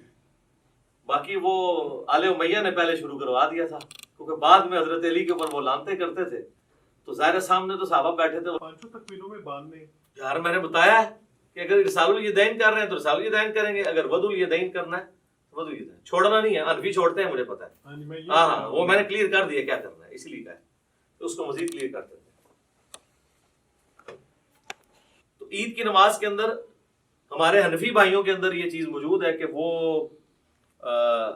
ارسال الیدین کرتے ہیں، اور آخری دفعہ جب وہ تکبیر کہتے ہیں، خیر وہ 12 تکبیریں تو کہتے بھی نہیں، وہ 6 تکبیریں کہتے ہیں، تو اس کو باندھتے ہیں۔ تو ٹھیک ہے یار، کسی بہانے چلو سال بعد یا رفع دین کر رہے ہیں کرن دو، شکر ہے کہ وہ جو گھوڑوں کی دموں والا انہوں نے ایک تماشا لگایا ہوا تھا، اور وہ کہتے تھے وہ بت رکھ کے آتے تھے، وہ ساری چیزیں ختم ہو جاتی ہیں۔ رفع الیدین نماز کا سکون برباد کرتا ہے، تو جے سال بعد وہ سکون والی نماز دی بے سکونی کرنے لگے نا، یعنی سنت کے مطابق عمل کرنے ہی لگے، تو کرنے تھے یار، باندھنا کرا دیو کدھر رفع الیدین ہونا تھا۔ عید قائم ہے تو ان کی ڈاکٹرین ختم ہے، وہ کہتے ہیں نماز کے سکون کو برباد کرتا ہے تو پھر ہر رفع الیدین کرے گا، وہ کہتے ہیں بس پہلا ٹھیک ہے، اس کے بعد جو ہے وہ برباد کرتا ہے۔ تو وہ قنوت وتر والا بھی رفع الیدین کرتے ہیں، ان کو کرنے تھے، ہم بھی کرتے ہیں، تو میں بتا رہا تھا کہ عید کی نماز کا جو پہلا خطبہ ہے انہوں نے شروع اس لیے کرایا کہ بعد میں تو یہ بھیجتے تھے لانتے، تو لوگ بھیجتے تھے ان کے اوپر لانتے، ٹھیک ہے، اور میں نے یہ بخاری مسلم سے ثابت کی ہے یہ کیا سلسلہ شروع ہوا. تو کربلا ہر جگہ آئے گی، یہ آپ نے یاد رکھنا ہے، کربلا سے آپ کی جان نہیں چھوٹنی، ٹھیک ہے. تو یہ ہو گیا جناب عیدین کا طریقہ، دونوں عید کی نمازوں کا یہی طریقہ ہے. اور نیت سب کے لیے وہی ہے، ذہن میں حاضر کرنی ہے. لوگ عید والے دن نیت یاد کرا رہے ہوتے ہیں کہ جناب یاد کر لو ہے کرنی ہے. اچھا جی، اب آ جائیں اب آخر میں نماز جنازہ کی. نماز جنازہ بھی جو ہے یہ بھی کبھی کبھار ہی پڑھنی ہوتی ہے، اس لیے اس کی بھی تکبیرات کس طریقے سے ہوں گی، نیت کیا ہے وہ لوگ یاد کروا رہے ہوتے ہیں. نیت پھر ذہن کو حاضر کرنے کا نام ہے اور آپ نے نماز پڑھی. لیکن نماز جنازہ اس لیے مختلف ہے کہ یہ عام نمازوں کی طرح نہیں ہے، نہ اس میں رکوع ہے نہ اس میں سجدہ ہے، اس لیے اس کا پروٹوکول ذرا ڈیفرنٹ ہے. پروٹوکول ڈیفرنٹ ہے تو پھر ظاہر ہے اس کے اندر جب آپ اللہ اکبر کہہ کے نماز شروع کریں گے، وضع الیدین کریں یا ارسال الیدین کریں، تو پہلی تکبیر کے بعد ثنا گوئی نہیں ہے اس کے اندر. وہ روایتیں کمزور ہیں. اعوذ باللہ من الشیطان الرجیم، بسم اللہ پڑھ کے سورۃ الفاتحہ ہے اور ساتھ کوئی ایک سورت آپ ملا لیں، یہ سنت ہے. اور دوسری تکبیر جب آپ کہیں گے اللہ اکبر کہہ کے ہاتھ باندھ لیں گے، اگر ارسال الیدین کر رہے ہیں دونوں طریقے درست ہیں، اگر باندھ رہے ہیں تو آپ پھر اس حالت میں درود شریف پڑھیں گے. پھر تیسری تکبیر اللہ اکبر کہہ کے اس میں آپ دعائے جنازہ میت کے لیے پڑھیں گے، جو ابو داؤد ترمذی ابن ماجہ میں مشہور دعا ہے، اللہم اغفر لحینا و میتنا و شاہدنا و غائبنا و صغیرنا و کبیرنا، یہ والی دعا. اس کے علاوہ بھی صحیح مسلم شریف میں اور دعائیں ہیں، کوئی سی بھی آپ ایک دعا پڑھ لیں. نہیں یاد ہے ربنا آتنا فی الدنیا پڑھ لیں، رب اجعلنی پڑھ لیں، کوئی بھی دعائے معصورہ پڑھ لیں جب تک آپ کو وہ یاد نہیں. پھر چوتھی تکبیر کہہ کے آپ اللہ اکبر کہیں گے، یوں ہاتھ باندھ لیں گے اور پھر دائیں طرف ایک سلام پھیر. نماز جنازہ چونکہ مختلف ہے تو اس میں یہ بھی مختلف ہے کہ آپ نے صرف ایک طرف سلام پھیرنا، السلام علیکم ورحمۃ اللہ. تابعین سے دو طرف پھیرنا بھی ثابت ہے، لیکن صحابہ اور نبی علیہ السلام سے ایک طرف ثابت ہے، دو طرف والی روایتیں کمزور ہیں. اگر کوئی پھیر لیتا ہے ہم اس کے اوپر فتویٰ نہیں لگاتے. اور بعض اوقات آپ کو کسی ایسی جگہ پہ پڑھنی پڑتی ہے نا، تو میں پھر یہ کرتا ہوں کہ جب امام دو طرف پھیر رہے ہیں نا تو میں اس کے دوسرے پھیرنے کا بھی انتظار کرتا ہوں. جب وہ دوسرا پھیرتا ہے تو میں پہلے ہی پھیر کے. یہ تو کہتے ہیں وہ جناب پہلا پھیریں گے، رینج ہاتھ کھول لینے، رینج کر لینے، اور چکر ہی نہ پاؤ، پہلے دیکھو فاتح ہی نہیں پڑھ رہے جنازے کے اندر. فاتح کے بغیر تو نماز نہیں ہوتی. صحیح بخاری میں موجود ہے کہ عبداللہ بن عباس نے بلند آواز سے نماز جنازہ میں فاتحہ پڑھی تاکہ بتایا جائے یہ سنت عمل ہے. نماز جنازہ بلند آواز سے بھی سنت ہے، آہستہ آواز سے بھی سنت ہے، لیکن عموماً جو سنت ہے سنن نسائی میں وہ سرن ہی ہے، آہستہ آواز سے. اس لیے آپ دیکھیں عرب جتنے ملک ہیں وہاں پہ آہستہ آواز میں نماز جنازہ پڑھی جاتی ہے، یعنی بلند آواز سے نہیں پڑھی جاتی. خیر یہ الگ سے ٹاپک ہے نماز جنازہ کا. یہ طریقہ ہے. صحیح مسلم میں ہے کہ نبی علیہ السلام نے ایک جنازے پہ 5 تکبیرات بھی پڑھی تھی. جب آپ 5 تکبیرات پڑھیں گے تو پھر پانچویں جو چوتھی تکبیر کے بعد سلام پھیرا تھا نا، تو چوتھی تکبیر کے بعد پھر آپ دعائیں مانگیں گے اور پانچویں کے بعد آپ پھر سلام پھیریں گے. شیعہ عموماً 5 ہی کرتے ہیں، سنی جو ہیں وہ 4 ہی کرتے ہیں. ویسے شیخ زبیر صاحب کے جنازے پہ بھی 5 ہوئی تھی اور مولانا سعد صاحب کے جنازے پہ انہوں نے وصیت کی ہوئی تھی، تکبیرات بھی 5 ہوئی تھی، سلام بھی ایک طرف پھیرا کرتا. انہوں نے وصیت کی تھی کہ ہمارا جنازہ سنت کے مطابق جس طرح حرمین میں پڑھا جا رہا ہے عرب ملکوں میں ویسے پڑھانا ہے. اس وجہ سے نہیں کہ وہاں پہ جو کچھ ہو رہا ہے وہ سنت کے مطابق ہو رہا ہے، یعنی یہ کام سنت کے مطابق. تو نماز جنازہ کا یہ طریقہ ہے. اکثر لوگ ہمارے بھائیوں کو تنگ کرتے ہیں اور نماز جنازہ ریکارڈ کریں. سر کی ریکارڈ کریں؟ یہ ہے ٹوٹل طریقہ ہے، نہ رکوع ہے نہ سجدہ ہے. اور پریکٹیکلی یعنی وہ جنازہ پڑھ کے بتانا ضروری نہیں ہے، بس پوسچر بتا دیا آپ خود کر لیں. اور بچپن سے ہم لوگ پڑھتے آ رہے ہیں. فرق اس میں یہی ہے کہ سورۃ الفاتحہ سورت ہے، دوسری میں درود شریف نماز والا، تیسری میں دعا ہے. بہتر ہے جنازہ والی دعا پڑھیں اور چوتھی میں آپ نے سلام پھیر دینا، یا چوتھی کے بعد بھی دعا ہے، پانچویں کے بعد سلام پھیر دیں. تو یہ ہے. اس کے بعد میت کے لیے دعا ہے، قبر پہ جا کے وہاں پہ نہیں ہے اجتماعی دعا ثابت. جو بندی نہیں کرتے، بریلوی کرتے ہیں اور وہ کہتے ہیں یہ بریلوی غلط کر رہے ہیں، ثابت نہیں ہے. تو دیوبندیوں سے پوچھے جو آپ فرض نماز کے بعد اجتماعی دعا کرتے ہیں یہ بھی تو ثابت نہیں ہے، تو وہاں پھر ان کے پاس کوئی جواب نہیں ہوتا. تو دونوں ہی اپنے اپنے حصے کا غلط کام کر رہے ہیں. سنت یہی ہے کہ آپ نے سنت اذکار کرنے ہیں فرض نماز کے بعد. اور میت کے لیے ابو داؤد میں الفاظ ہیں کہ جب دفنا چکو تو اس کے لیے وہاں مغفرت کی، قبر میں سوالوں کی استقامت کے لیے دعا کرو. اور صحیح مسلم میں ڈیٹیل حدیث موجود ہے. عمر بن عاص نے تو وصیت کی تھی اتنی دیر بیٹھنا ہے میری قبر کے پاس جتنی دیر اونٹ کو نہر کر کے اس کا گوشت تقسیم کیا جاتا ہے، ایٹ لیسٹ 2 گھنٹے، کم از کم 2-2.5 گھنٹے. تو یہ سنت طریقہ ہے. یہ سارا ہو گیا جی. کوئی چیز اس میں نماز جنازہ میں، نماز وطر کے اندر، نماز عیدین میں یا عام نماز کے اندر کوئی چیز رہ گئی ہو؟ جنازے میں کوئی کسی بندے کی تکبیرات چھوٹ جائے، ہاں اس میں یہ ہے کہ جس طرح عام نماز میں تو ہمیں پتہ ہے نا کہ اگر کوئی رکعت چھوٹ جائے تو وہ رکعت پوری کرنی ہوتی ہے، تو اس میں بھی اگر آپ کی تکبیرات چھوٹ گئی نہیں ہے نا تو آپ نے تکبیرات جو ہے وہ پوری کرنی ہے. اب چونکہ اگر سرن ہو رہا ہے پھر تو آپ کو پتہ ہی نہیں کون سی تکبیر چل رہی ہے، تو آپ اپنی ترتیب سے ہی کریں. آپ یہ سمجھیں وہ آپ کی پہلی ہے، آپ سورۃ الفاتحہ پڑھ لیں، اور اگر جہرن ہو رہی ہے تو آپ اسی کو فالو کریں، اور جو رہ گئی ہے امام کے سلام پھیرنے کے بعد آپ اس کو مکمل کریں ان تکبیرات کو. اور یہاں پہ میں آپ کو ضمن بتا دوں، جو ائمہ حضرات ہیں نا ان کی ذمہ داری ہے کہ وہ تکبیرات زیادہ لمبی نہ کہا کریں، کیونکہ پیچھے مقتدی پہلے ہی اللہ اکبر کہہ دیتے ہیں، اور اگر تکبیر تحریمہ والا اللہ اکبر مقتدی نے امام سے پہلے کہہ لیا اس کی نماز سٹارٹ ہی نہیں ہوگی، کیونکہ امام سے آگے نکل گیا نا. درمیان والی جو انتقال والی تکبیرات ہیں وہ تو آگے پیچھے ہو سکتی ہیں اس میں، لیکن پہلی تکبیر اگر امام سے پہلے، اب کئی امام جنازے میں، عیدین میں، عام نمازوں میں تو نہیں، زیادہ جنازے میں ہوتا ہے، وہ کرتے ہیں اللہ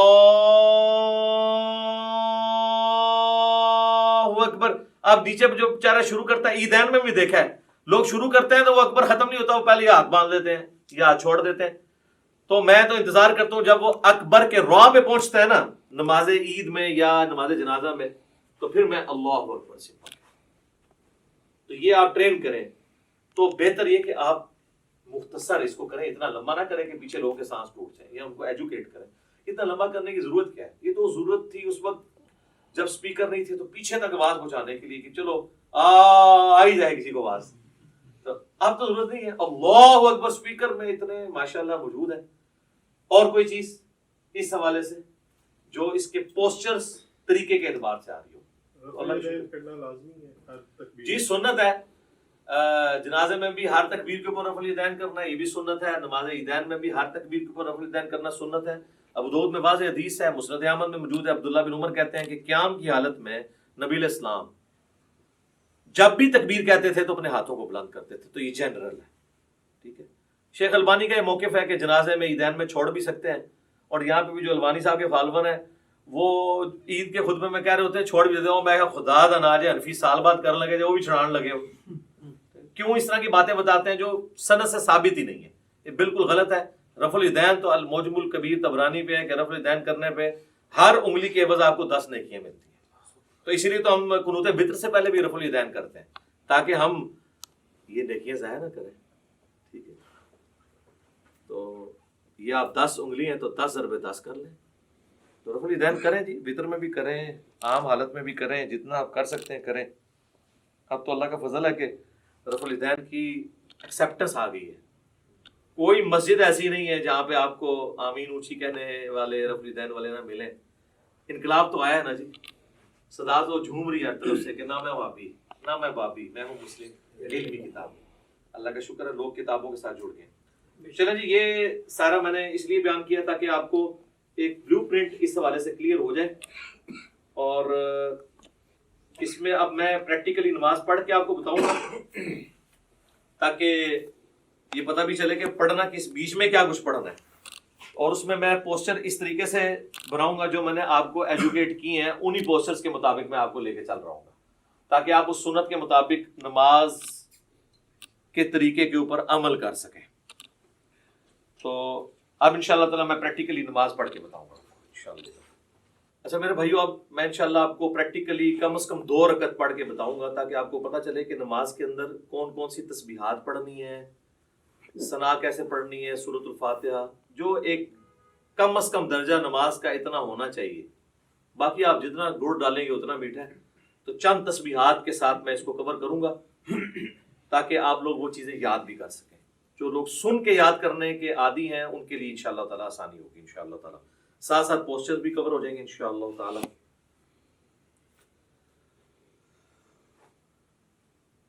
اللہ اکبر. سبحانك اللهم وبحمدك وتبارك اسمك وتعالى جدك ولا إله غيرك. أعوذ بالله من الشيطان الرجيم. بسم اللہ الرحمن الرحیم الحمد للہ رب العالمین الرحمن الرحیم مالک یوم الدین إياك نعبد وإياك نستعين اهدنا الصراط المستقيم صراط الذين أنعمت عليهم غير المغضوب عليهم ولا الضالين آمين بسم الله الرحمن الرحيم قل يا أيها الكافرون لا أعبد ما تعبدون ولا أنتم عابدون ما أعبد ولا أنا عابد ما عبدتم ولا أنتم عابدون ما أعبد لكم دينكم ولي دين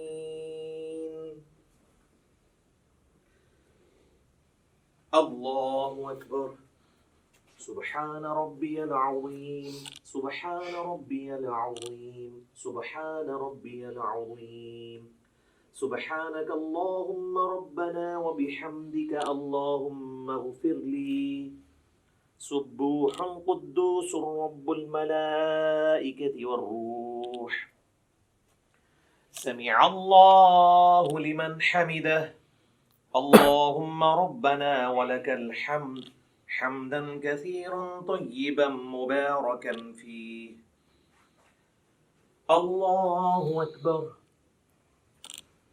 سبحان ربي الأعلى سبحان ربي الأعلى سبحان ربي الأعلى سبحانك اللهم ربنا وبحمدك اللهم اغفر لي سبوح قدوس رب الملائكة والروح الله أكبر رب اغفر لي رب اغفر لي اللهم اغفر لي وارحمني واهدني وعافني وارزقني الله أكبر سبحان ربي الأعلى سبحان ربي الأعلى سبحان ربي الأعلى سبوح قدوس رب الملائكة والروح سبحانك اللهم ربنا وبحمدك اللهم اغفر لي الله أكبر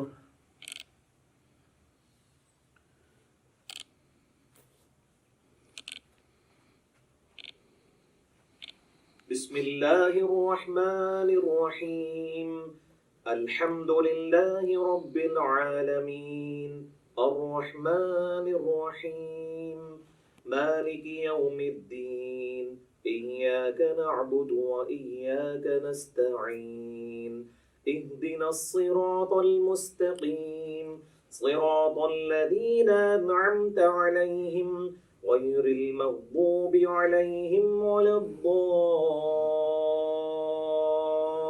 الضالين آمين بسم الله الرحمن الرحيم قل هو الله أحد الله الصمد لم يلد ولم يولد ولم يكن له كفوا أحد الله أكبر سبحان ربي العظيم سبحان ربي العظيم سبحان ربي العظيم سبوح قدوس رب الملائكة والروح سبحانك اللهم ربنا وبحمدك اللهم اغفر لي سمع الله لمن حمده اللهم ربنا ولك الحمد حمدا كثيرا طيبا مباركا فيه الله أكبر سبحان ربي الأعلى سبحان ربي الأعلى سبحان ربي الأعلى سبوح قدوس رب الملائكة والروح سبحانك اللهم ربنا وبحمدك اللهم اغفر لي الله أكبر رب اغفر لي اللهم اغفر لي وارحمني واهدني وعافني وارزقني. اللہ اکبر. سبحان ربی الاعلی سبحان ربی الاعلی سبحان ربی الاعلی سبوح القدوس رب الملائکة والروح. سبحانك اللهم ربنا وبحمدك اللهم اغفر لي. اللہ اکبر. التحیات للہ والصلوات والطیبات. السلام علیک ایہا النبی ورحمۃ اللہ وبرکاتہ. السلام علینا وعلی عباد اللہ الصالحین. اشہد ان لا الہ الا اللہ واشہد ان محمدا عبدہ ورسولہ. اللهم صل على محمد وعلى آل محمد كما صليت على إبراهيم وعلى آل إبراهيم إنك حميد مجيد. اللهم بارك على محمد وعلى آل محمد كما باركت على إبراهيم وعلى آل إبراهيم إنك حميد مجيد. اللهم إني أعوذ بك من عذاب جهنم ومن عذاب القبر ومن فتنة المحيا والممات ومن شر فتنة المسيح الدجال. اللهم ربنا آتنا في الدنيا حسنة وفي الآخرة حسنة وقنا عذاب النار. السلام علیکم ورحمۃ اللہ. السلام علیکم ورحمۃ اللہ. اللہ اکبر. السلام علیکم تبارک یا ذا الجلال والاکرام. اچھا، آپ لوگوں نے گھبرانا نہیں ہے. میں نے نماز کو اس کے اعلیٰ ترین درجے پہ پڑھا ہے. اگر آپ اس کو لوز درجے پہ پڑھنا چاہتے ہیں تو سبحان ربی العظیم 3 دفعہ کافی ہے، سبحان ربی الاعلیٰ 3 دفعہ کافی ہے، اور 2 سجدوں کے درمیان رب اغفر لی یہ پڑھ لینا کافی ہے. باقی تشہد میں آپ نے نظر اپنی انگلی پہ رکھنی ہے. ابو داؤد میں حدیث ہے، نبی علیہ السلام انگلی کی طرف دیکھتے رہتے تھے. اس طریقے سے سلام پھیرتے وقت یہاں پہ یہ یعنی اس میں آپ نے اس ریجن سے باہر نہیں جانا. باقی سنن نسائی کے اندر حدیث موجود ہے کہ نبی علیہ السلام ضرورت کے تحت بغیر گردن ہلائے ہوئے آگے یعنی دائیں بائیں بھی دیکھ لیا کرتے تھے. بعض کا ضرورت ایسی پڑ جاتی ہے، نماز کا ٹائم کتنا رہ گیا جماعت کھڑے ہونے میں، تو اس کے لیے نماز میں اگر کسی نے یوں گھڑی دیکھ لی تو بالکل جائز ہے، اس میں کوئی مسئلہ نہیں ہے. یہ کوئی ایسی چیز نہیں جو نماز کو توڑ دے.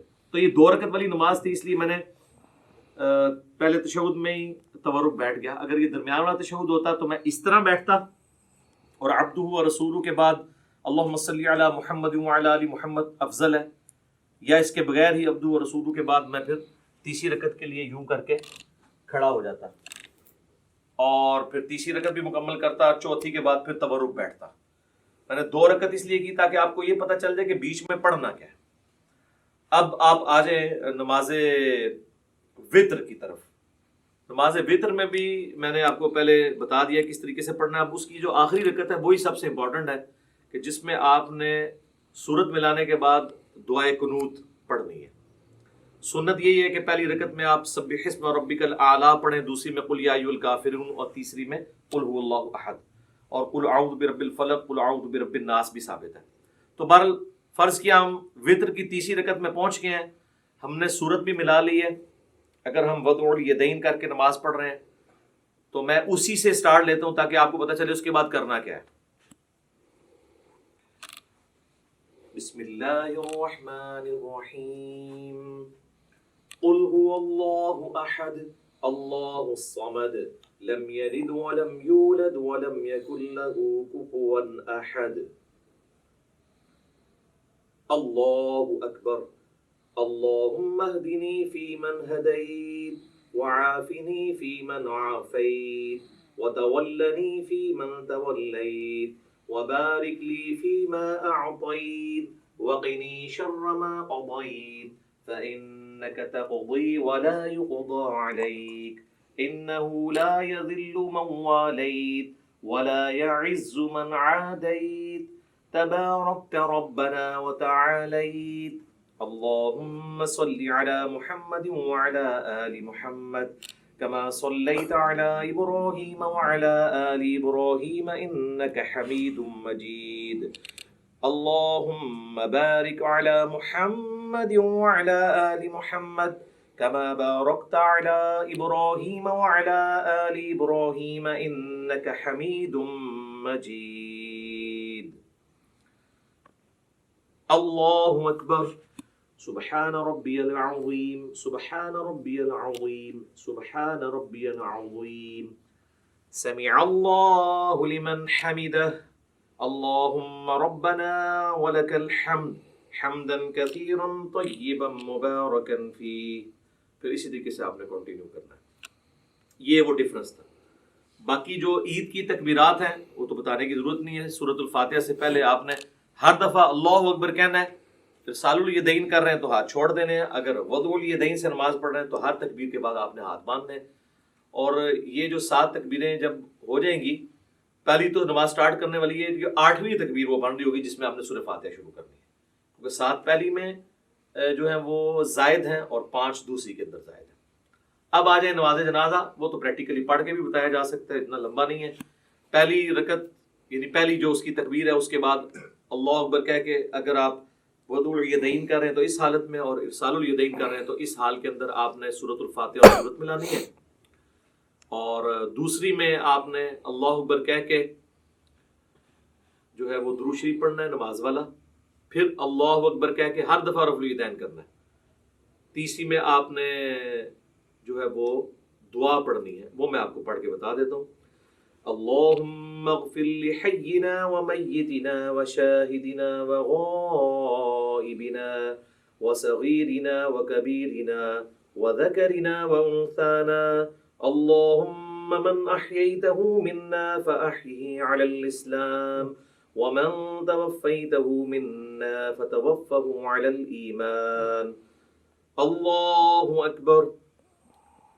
السلام علیکم ورحمۃ اللہ. تو یہ مکمل ہو گیا. دوسری طرف تو بتایا ثابت نہیں ہے. تو یہ نماز جنازہ والا بھی ہو گیا. اب انشاءاللہ تعالی ہم فزیکلی جب جماعت میں نماز پڑھنی ہے تو اس میں کیسے پاؤں سے پاؤں ملانا ہے، کس طریقے سے کھڑا ہونا ہے، اس کے لیے کیا پوسچر ہوگا، وہ پریکٹیکلی ہم کچھ بھائیوں کو یہاں صف میں کھڑا کریں گے. پھر میں انشاءاللہ تعالی، کیونکہ بعض اوقات جب آپ جماعت سے نماز پڑھ رہے ہوتے ہیں اس میں آپ کو تھوڑی نرمی کا مظاہرہ کرنا پڑتا ہے. اب یہ لوگ کہتے ہیں جی وہ ہاتھ پھیلا کے یوں اس طریقے سے سجدہ کرنا ہے، لیکن سر سنن ابی داؤد میں، سنن نسائی میں یہ بھی حدیث ہے کہ اپنے بھائیوں کے لیے جماعت میں نرم ہو جاؤ. جب آپ جماعت میں نماز پڑھ رہے ہوں گے پھر آپ نے یہ والا سجدہ نہیں کرنا. ویسے آپ بے شک یہ بھی کر لیں، کوئی مسئلہ نہیں ہے، ٹھیک ہے، لیکن جب آپ جماعت میں ہوں گے تو آپ کوشش کریں گے کہ تھوڑے سمٹیں. اور اب اس میں اگر آپ کا یہ حصہ یہاں اپنے ساتھ لگ جاتا ہے کوئی مسئلہ نہیں. ایک چیز ہے جس کی مانت ہے کہ جو کونی ہے وہ زمین پہ نہ لگے، کتے کی طرح بچھانے نہیں ہے. اس کے علاوہ اگر کسی کا یوں مل جاتا ہے یا یہاں سے یہ بھی مل جاتا ہے تو کوئی اس میں مسئلہ نہیں ہے. حتیٰ کہ صحیح بخاری میں آتا ہے کہ جب مسجد میں رش ہوتا تھا صحابہ کرام کہتے ہیں ہم ایک دوسرے کی پیٹھوں کے اوپر سجدے کر رہے ہوتے تھے، اور اگر زمین گرم ہوتی تھی تو اپنی پگڑی کا پیچ جو ہے وہ آگے کر لیتے تھے تاکہ ماتھا نہ جلے. تو وہ اتنا کوئی ایشو نہیں ہے. ایون بخاری مسلم میں آتا ہے کہ نبی علیہ السلام نے قیام جو ہے اور رکوع جو ہے وہ ممبر کے اوپر کیا ہے، اور سجدے کے لیے ممبر کی سیڑھیاں اتر کے تو نماز پڑھی ہے. یہ فرض نماز کی بتا رہا ہوں، چونکہ ہمارے معاشرے میں ساری چیزیں معیوب سمجھی جاتی ہیں. تعلیم دینے کے لیے نہیں، فزیکلی آپ نے اس طرح نماز پڑھی ہے تو کوئی اتنا ایشو نہیں ہوتا. چھوٹی چھوٹی چیزوں کو مذاق بنایا ہوتا ہے. اس میں ہی ہم آپ کو یہ بھی بتا دیتے ہیں جماعت کی نماز کو پریکٹیکلی کرنے سے پہلے کہ اگر آپ 2 بندوں کی جماعت کروا رہے ہیں نا تو یہ آپ بالکل ساتھ کھڑا کریں گے. یہ جو کہتے ہیں نا جی امام جو ہے اس طرح کھڑا ہو، نہیں، وہ تو واضح صحیح بخاری موجود ہے. حضرت عبداللہ ابن پنجے قبلہ رخ ہونے چاہیے. یہ ایڑیاں ملانے کے چکر میں اور یوں کرنے کے چکر میں یہ پنجے ڈسٹرب کرتے ہیں، یہ بالکل غلط ہے. پاؤں ملانے کا حکم ہے، ایڑی سیدھ میں کرنی ہے. ایڑی کبھی بھی اس طریقے سے نہیں مل سکتی ہے کیونکہ پنجے چوڑے ہوتے ہیں، پنجے ہی ملیں گے اور آپ قبلہ رخ سے تو نہیں آپ کمپرومائز کر سکتے. تو اس طرح بالکل برابر رکھنا ہے. نشانی یہ ہے کہ جو لیفٹ پہ کھڑا ہوگا وہ امام ہوگا. صحیح بخاری میں عبداللہ ابن عباس کہتے ہیں کہ میں نبی علیہ السلام تہجد کی نماز پڑھ رہے تھے تو میں آپ کے لیفٹ پہ آ کے کھڑا ہو گیا تو آپ نے مجھے کان سے پکڑ کے یوں یہاں لا کے کھڑا کیا تو نماز بھی نہیں ٹوٹی. یہ کہتے ہیں انگوٹھا ہل جائے نماز ٹوٹ جاتی ہے. تو دائیں طرف کھڑا کیا, اس میں یہ کئی الفاظ نہیں ہے کہ مجھے دائیں طرف تھوڑا سا پیچھے کھڑا کیا, بالکل صاف یہ ملیں گے. اب آپ دیکھیں اللہ اکبر کیا کہ جب ہم آپ بھی کریں اللہ اکبر, یہ ہاتھ باندھ رہے ہیں نا, اب انہوں نے بھی اپنے جسم کے مطابق کھولا ہوا ہے, میں نے بھی اپنے جسم کے مطابق. تو آپ دیکھ رہے ہیں کہ ہمارا شولڈر بھی جو ہے نا, یہ شولڈر سینٹر سے آگے کور کریں, شولڈر بھی مل رہے ہیں. اگر میں ذرا سا پاؤں زیادہ کھول دوں گا تو ہمارے شولڈر نہیں ملیں گے. آپ یہ دیکھیں میں آپ کو پریکٹیکلی کر کے بتاتا ہوں. یہ میں نے پاؤں کھولے نا تو اب یہ شولڈر دور ہو جائیں گے. پاؤں ملے ہوئے ہیں, پاؤں پہ زور ہوتا ہے شولڈر نہیں, اور بعض کا ایسا زور ہوتا ہے کہ اگلے کے پاؤں درد کرنا شروع کر دیتے ہیں. تو آپ نے درمیان میں یوں رکھنا ہے اسے, اس طریقے سے اللہ اکبر کہہ کے رکوع میں جائیں گے تو یہ ساتھ ہی رہنا ہے اس طرح, ٹھیک ہے جی. اور اب مسئلہ آئے گا جب ہم نے تورک بیٹھنا ہوگا. تو اب آپ دیکھیں جب ہم سمیع اللہ لمن حمیدہ ربنا ولک الحمد کہہ کے ہم جاتے ہیں سجدے کے بعد, جب ہم تورک بیٹھنے لگیں گے نا, اگر ہم نے اتنا کھولا ہوا ہے نا, اگر میں تورک نہیں بیٹھوں گا یہ تورک کبھی بھی نہیں بیٹھ سکتے, کیونکہ یہ میرے اوپر ہی آگے گر جائیں گے, کیونکہ ایک اینگل پہ شفٹ ہوتے ہیں. تو آپ دیکھیں میں آپ تورک بیٹھنے لگوں, یہ بھی بیٹھیں گے, یہ دیکھیں خود بخود اینگل سیٹ ہو گیا. اگر آپ ذرا دوسری طرح بیٹھیں, میں ایسے ہی بیٹھا رہوں اور اب آپ تورک بیٹھیں تو یہ میرے اوپر ہی آگے گریں گے. میں نے اب کیا نماز پڑھنی ہے؟ ایک بندہ بھی تورک چھوڑ دے. اچھا کئی لوگ وہ جماعت سے لیٹ ملتے ہیں, وہ کہتے ہیں ہماری تو درمیان والی رکعت ہے, ہم نے تورک کیوں بیٹھنا ہے؟ بھئی جب آپ امام کے پیچھے ہیں نا تو اب آپ اس جماعت کو فالو کریں. پھر یہ بھی پوچھ رہے ہوتے ہیں جی امام کی تیسری ہے ہماری دوسری, ہم رفع دین کریں یا نہ کریں؟ بھئی امام کر رہے تو آپ کریں گے, اس لیے کہ آپ اپنی پہلی رکعت میں تشہد بیٹھتے ہیں کیا؟ نہیں. لیکن جب امام کے ساتھ آپ دوسری میں آ کے بیٹھتے ہیں تو آپ کی وہ پہلی ہوتی ہے, لیکن آپ امام کی وجہ سے تشہد بیٹھ جاتے ہیں, تو باقی چیزیں بھی امام کے مطابق فالو کریں, یہ بہتر طریقہ ہے. تو یہ تورک میں یہ چیز ضروری تھی. ایک بندہ بھی ڈنڈی مارے گا تورک, اور اگر کسی نے آپ کے ساتھ والے ڈنڈی مار دی ہے تو اب بہتر یہ ہے کہ آپ اس پہ گرنے کی بجائے نا آپ بھی پھر اسی طریقے سے ہی بیٹھتے ہیں.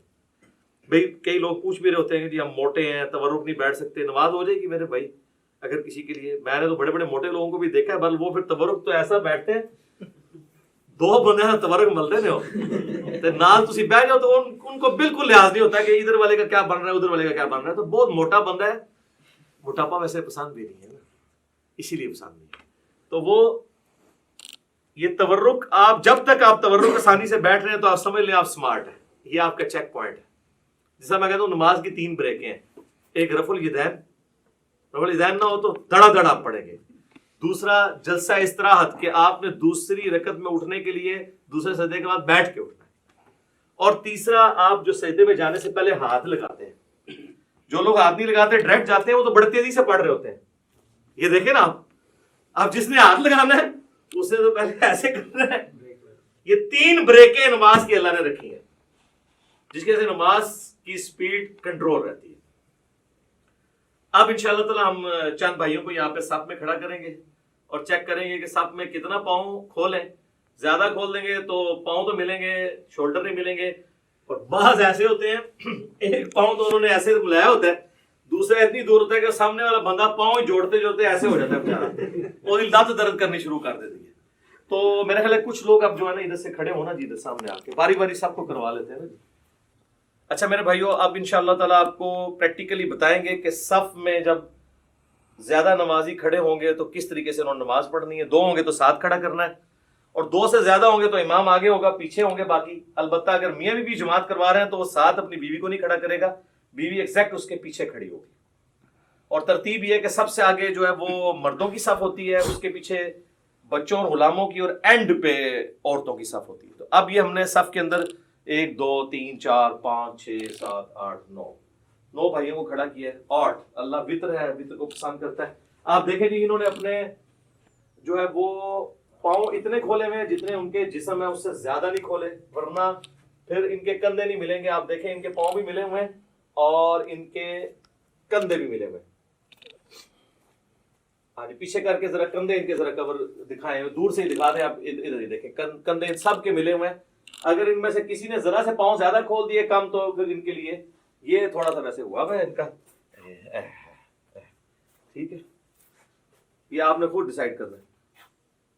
شعیب بھائی آپ کو پاؤں زیادہ پھیلانے ہوں گے، آپ کی اوپر سے باڈی چوڑی ہے، ہاں یہ آپ نے غلط کیا ہوا ہے، اور ٹھیک ہو گیا جی. پاؤں کے پنجے قبلہ رخ ہیں، ایڑیاں سیدھ میں ہیں، اور یہ صحیح بخاری میں موجود ہے کہ صحابہ کرام کہتے ہیں کہ جب ہم صف سیدھی کرتے تو پاؤں سے پاؤں یلزقو کے الفاظ ہیں، مل جایا کرتے تھے. ایڑیاں ملیں گی، پنجے آگے پیچھے ہو سکتے ہیں. آپ دیکھ رہے ہیں کہ کسی کا پاؤں چھوٹا ہے تو اس کا پنجہ پیچھے ہے، ان کا پاؤں بڑا ہے پنجہ آگے، لیکن ایڑی سب کی سیدھ میں، ایڑی کو سیدھ میں رکھ کے سب سیدھی کرنی ہے، پنجے کو نہیں. اور ملنے پہ جب باری آئے گی تو صرف پنجے ہی ملے گا، ایڑی تو نہیں مل پائے گی. ایڑی کو ملانے کی کوشش کریں گے تو بعض لوگ ایسے کر لیتے ہیں، وہ ٹیڑھے ہو جاتے ہیں پاؤں، وہ بالکل غلط ہے، قبلے سے تو نہیں ہٹنا. ٹھیک ہے جی، یہ آپ نے مٹھی نہیں بنانی، نارمل رکھنا، ہاں ایسے نارمل. اب آپ سارے آئیں جی اس پوزیشن میں کہ آپ رفع الیدین کرنے لگے، اپنے ہاتھوں کو اس طرح بلند کریں جس طرح میں نے بتایا تھا. ہاں جی، ابھی دیکھیں جی کتنے لوگوں کی غلطیاں نکلیں گی جی کہ ان کے ہاتھ کہاں کہاں پہ. یہ دیکھیں نا، یہ آپ کا ہاتھ یوں ہوگا نا تو تب یہ دونوں ہاتھ برابر ہوں گے. جس نے پریکٹس نہیں کی ہوئی نا، ادھر بیٹھ کے یہ دیکھیں، یہ میرے سے بھی ہو جاتا تھا، یہ آپ کا ہاتھ اوپر ہے، اب آپ کا ہاتھ برابر ہے. ٹھیک ہے، ٹھیک ہے جی. اور ہاتھوں کو نارمل رکھنا ہے، اینڈ کرو. اس کا بڑا آسان طریقہ پتہ کیا ہے؟ یہ دیکھیں جی، آپ نے پریکٹس کرنی ہے نا تو آپ یوں ہاتھ رکھیں اور اس کے بعد ہاتھ کو یہ پیچھے لے کے ہیں تو پھر آپ سیدھا یعنی دیوار کے ساتھ پریکٹس کریں گے تو آپ کی پریکٹس بنے گی. ٹھیک ہوگا جی، ٹھیک ہوگی. اللہ اکبر. اب ہاتھ باندھ لیں. ہم وضع الیدین والی پہلے مثال سامنے رکھتے ہیں، اور ہاتھ جو ہیں وہ ٹھیک ہے. ویسے بعض لوگوں کی انگلیاں یہاں سے لٹکی ہوئی ہیں، بعض کی نہیں ہے. ٹھیک ہے، اس میں کوئی نہیں، جہاں آپ کو آسانی ہے وہ آپ کریں، کوئی مسئلہ نہیں ہے، یہ کوئی اتنا مسئلہ نہیں ہے. اور یہ آپ کا کیسے ہو گیا جی؟ ایسے اس کو اگر آپ یوں کر لیں تھوڑا سا تو آپ کو آسانی ہوگی. یہ ٹھیک ہوگا جی، بالکل ٹھیک ہے، جہاں آپ کو آسانی ہو. زبردست، ماشاء اللہ تعالیٰ. اور اگر آپ دوبارہ سے آپ تکبیر کیا کہ ارسال الیدین کریں تو کیسے کریں گے؟ آپ اللہ اکبر کہیں، اللہ اکبر. ارسال الیدین کریں گے تو نارمل ہاتھ یوں چھوڑیں گے آپ، جہاں پہ آپ کو آسانی سے جہاں پہ چھوٹتے ہیں. اگر آپ نے یوں کر کے نماز پڑھنی ہے. ٹھیک ہے جزاک اللہ. اچھا یہ آگے کیوں ہے آپ کے ہاتھ سائڈ پہ کیوں نہیں ہے؟ ایک دوسرے کے ہے، دیکھو نا. چلے جہاں پہ آسانی سے آ گئے. ٹھیک ہے جی. اب آپ نے اللہ اکبر کہہ کے رکوع میں جانا ہے، رفع الیدین کریں اور رکوع میں جائیں سارے. اللہ اکبر. ہاں جی، اب رکوع میں پتہ چلے گا جی کس کس کا ٹھیک ہے. ماشاء اللہ جی، ساروں پہ ٹھیک ہے، زبردست. ادھر سے شروع کریں تو پتہ چل جائے گا.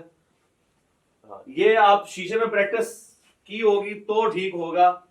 تھوڑا سا پیٹ جو ہے نا یہ ایسے بس ٹھیک ہے، آلموسٹ ٹھیک ہے. اور انگلیاں پھیلی ہوئی، گھٹنے کو مضبوطی سے پکڑنا ہے.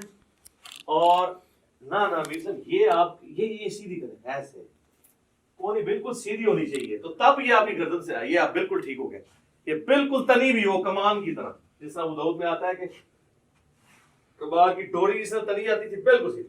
ٹھیک ہے جی. آپ کو یہ پرابلم ہے جی اس طرح کرنے میں، گھٹنے کو پکڑنے میں ایسے ایسے، یہ ایسے کر کے پکڑیں گے، یوں کر کے. ٹھیک ہے جی. سمیع اللہ لمن حمیدہ. ٹھیک ہے، اللہم ربنا ولک الحمد. ٹھیک ہو گیا. اور اس کے بعد اب آپ اللہ اکبر کہتے ہوئے، میں نے اللہ اکبر کہنا تو آپ نے سجدے کی طرف جانا ہے پہلے ہاتھ لگاتے ہوئے. جی اللہ اکبر. ٹھیک ہو گیا.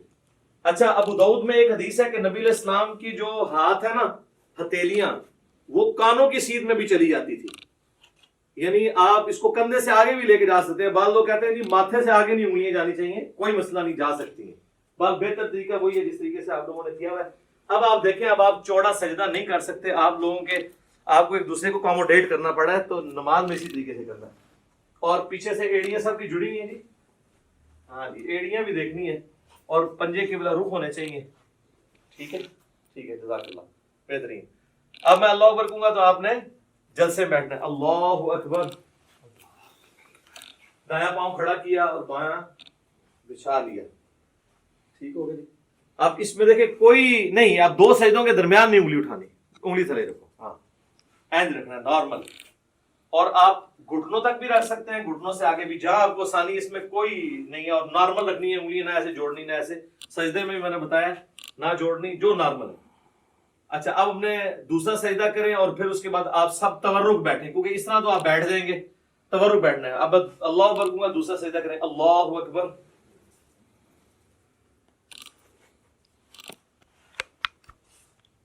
اب آپ کو اللہ اکبر پہ تورک سب کو بیٹھنا ہے. اللہ اکبر.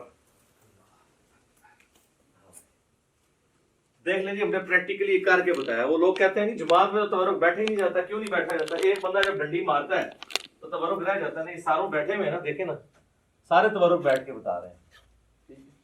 تورک بیٹھیں گے سارے تو پھر کور ہوگا. ایک بندہ بھی ڈنڈی مارے گا تو ساتھ والا دوسرا تورک نہیں بیٹھنا. ٹھیک ہوگا جی. یہ پریکٹیکلی نماز میں یہ چیز ضروری تھی. اب ٹھیک ہے، سلام بھیج دیں جی. السلام علیکم ورحمۃ اللہ. السلام علیکم ورحمۃ اللہ. ٹھیک ہے. اچھا میرے بھائیوں، آج کی یہ پریکٹیکل ہماری جو نشست تھی اب اس سے کنکلوڈ کرتے ہیں. بیسیکلی میں نے یہ کوشش کی کہ آپ کو ایک بلو پرنٹ آپ کے سامنے رکھ دیا جائے کہ آپ نے نماز پڑھنی کیسے. باقی اس کے اوپر تو گھنٹوں بولا جا سکتا ہے. آپ میری ویڈیوز دیکھ لیں، ہر ٹاپک کے اوپر کئی ایک ویڈیو کلپس ریکارڈڈ موجود ہیں. اللہ تعالیٰ ہماری اس ایفرٹ کو قبول فرمائے. اللہ تعالیٰ سے دعا ہے جو حق بات میں نے کہی اللہ تعالیٰ ہم سب کے دلوں میں راسخ فرمائے. اگر جذبات میں میرے منہ سے کوئی غلط بات نکل گئی تو اللہ تعالیٰ ہمارے دلوں سے معاف کر دے. ہمیں کتاب و سنت کی تعلیمات پر عمل کر کے دوسرے بھائیوں تک پہنچانے کی توفیق عطا فرمائے. سبحانک اللہم و بحمدک، اشہد ان لا الہ الا انت، استغفرک و اتوب الیک، وما علینا الا البلاغ المبین. جزاکم اللہ خیرا.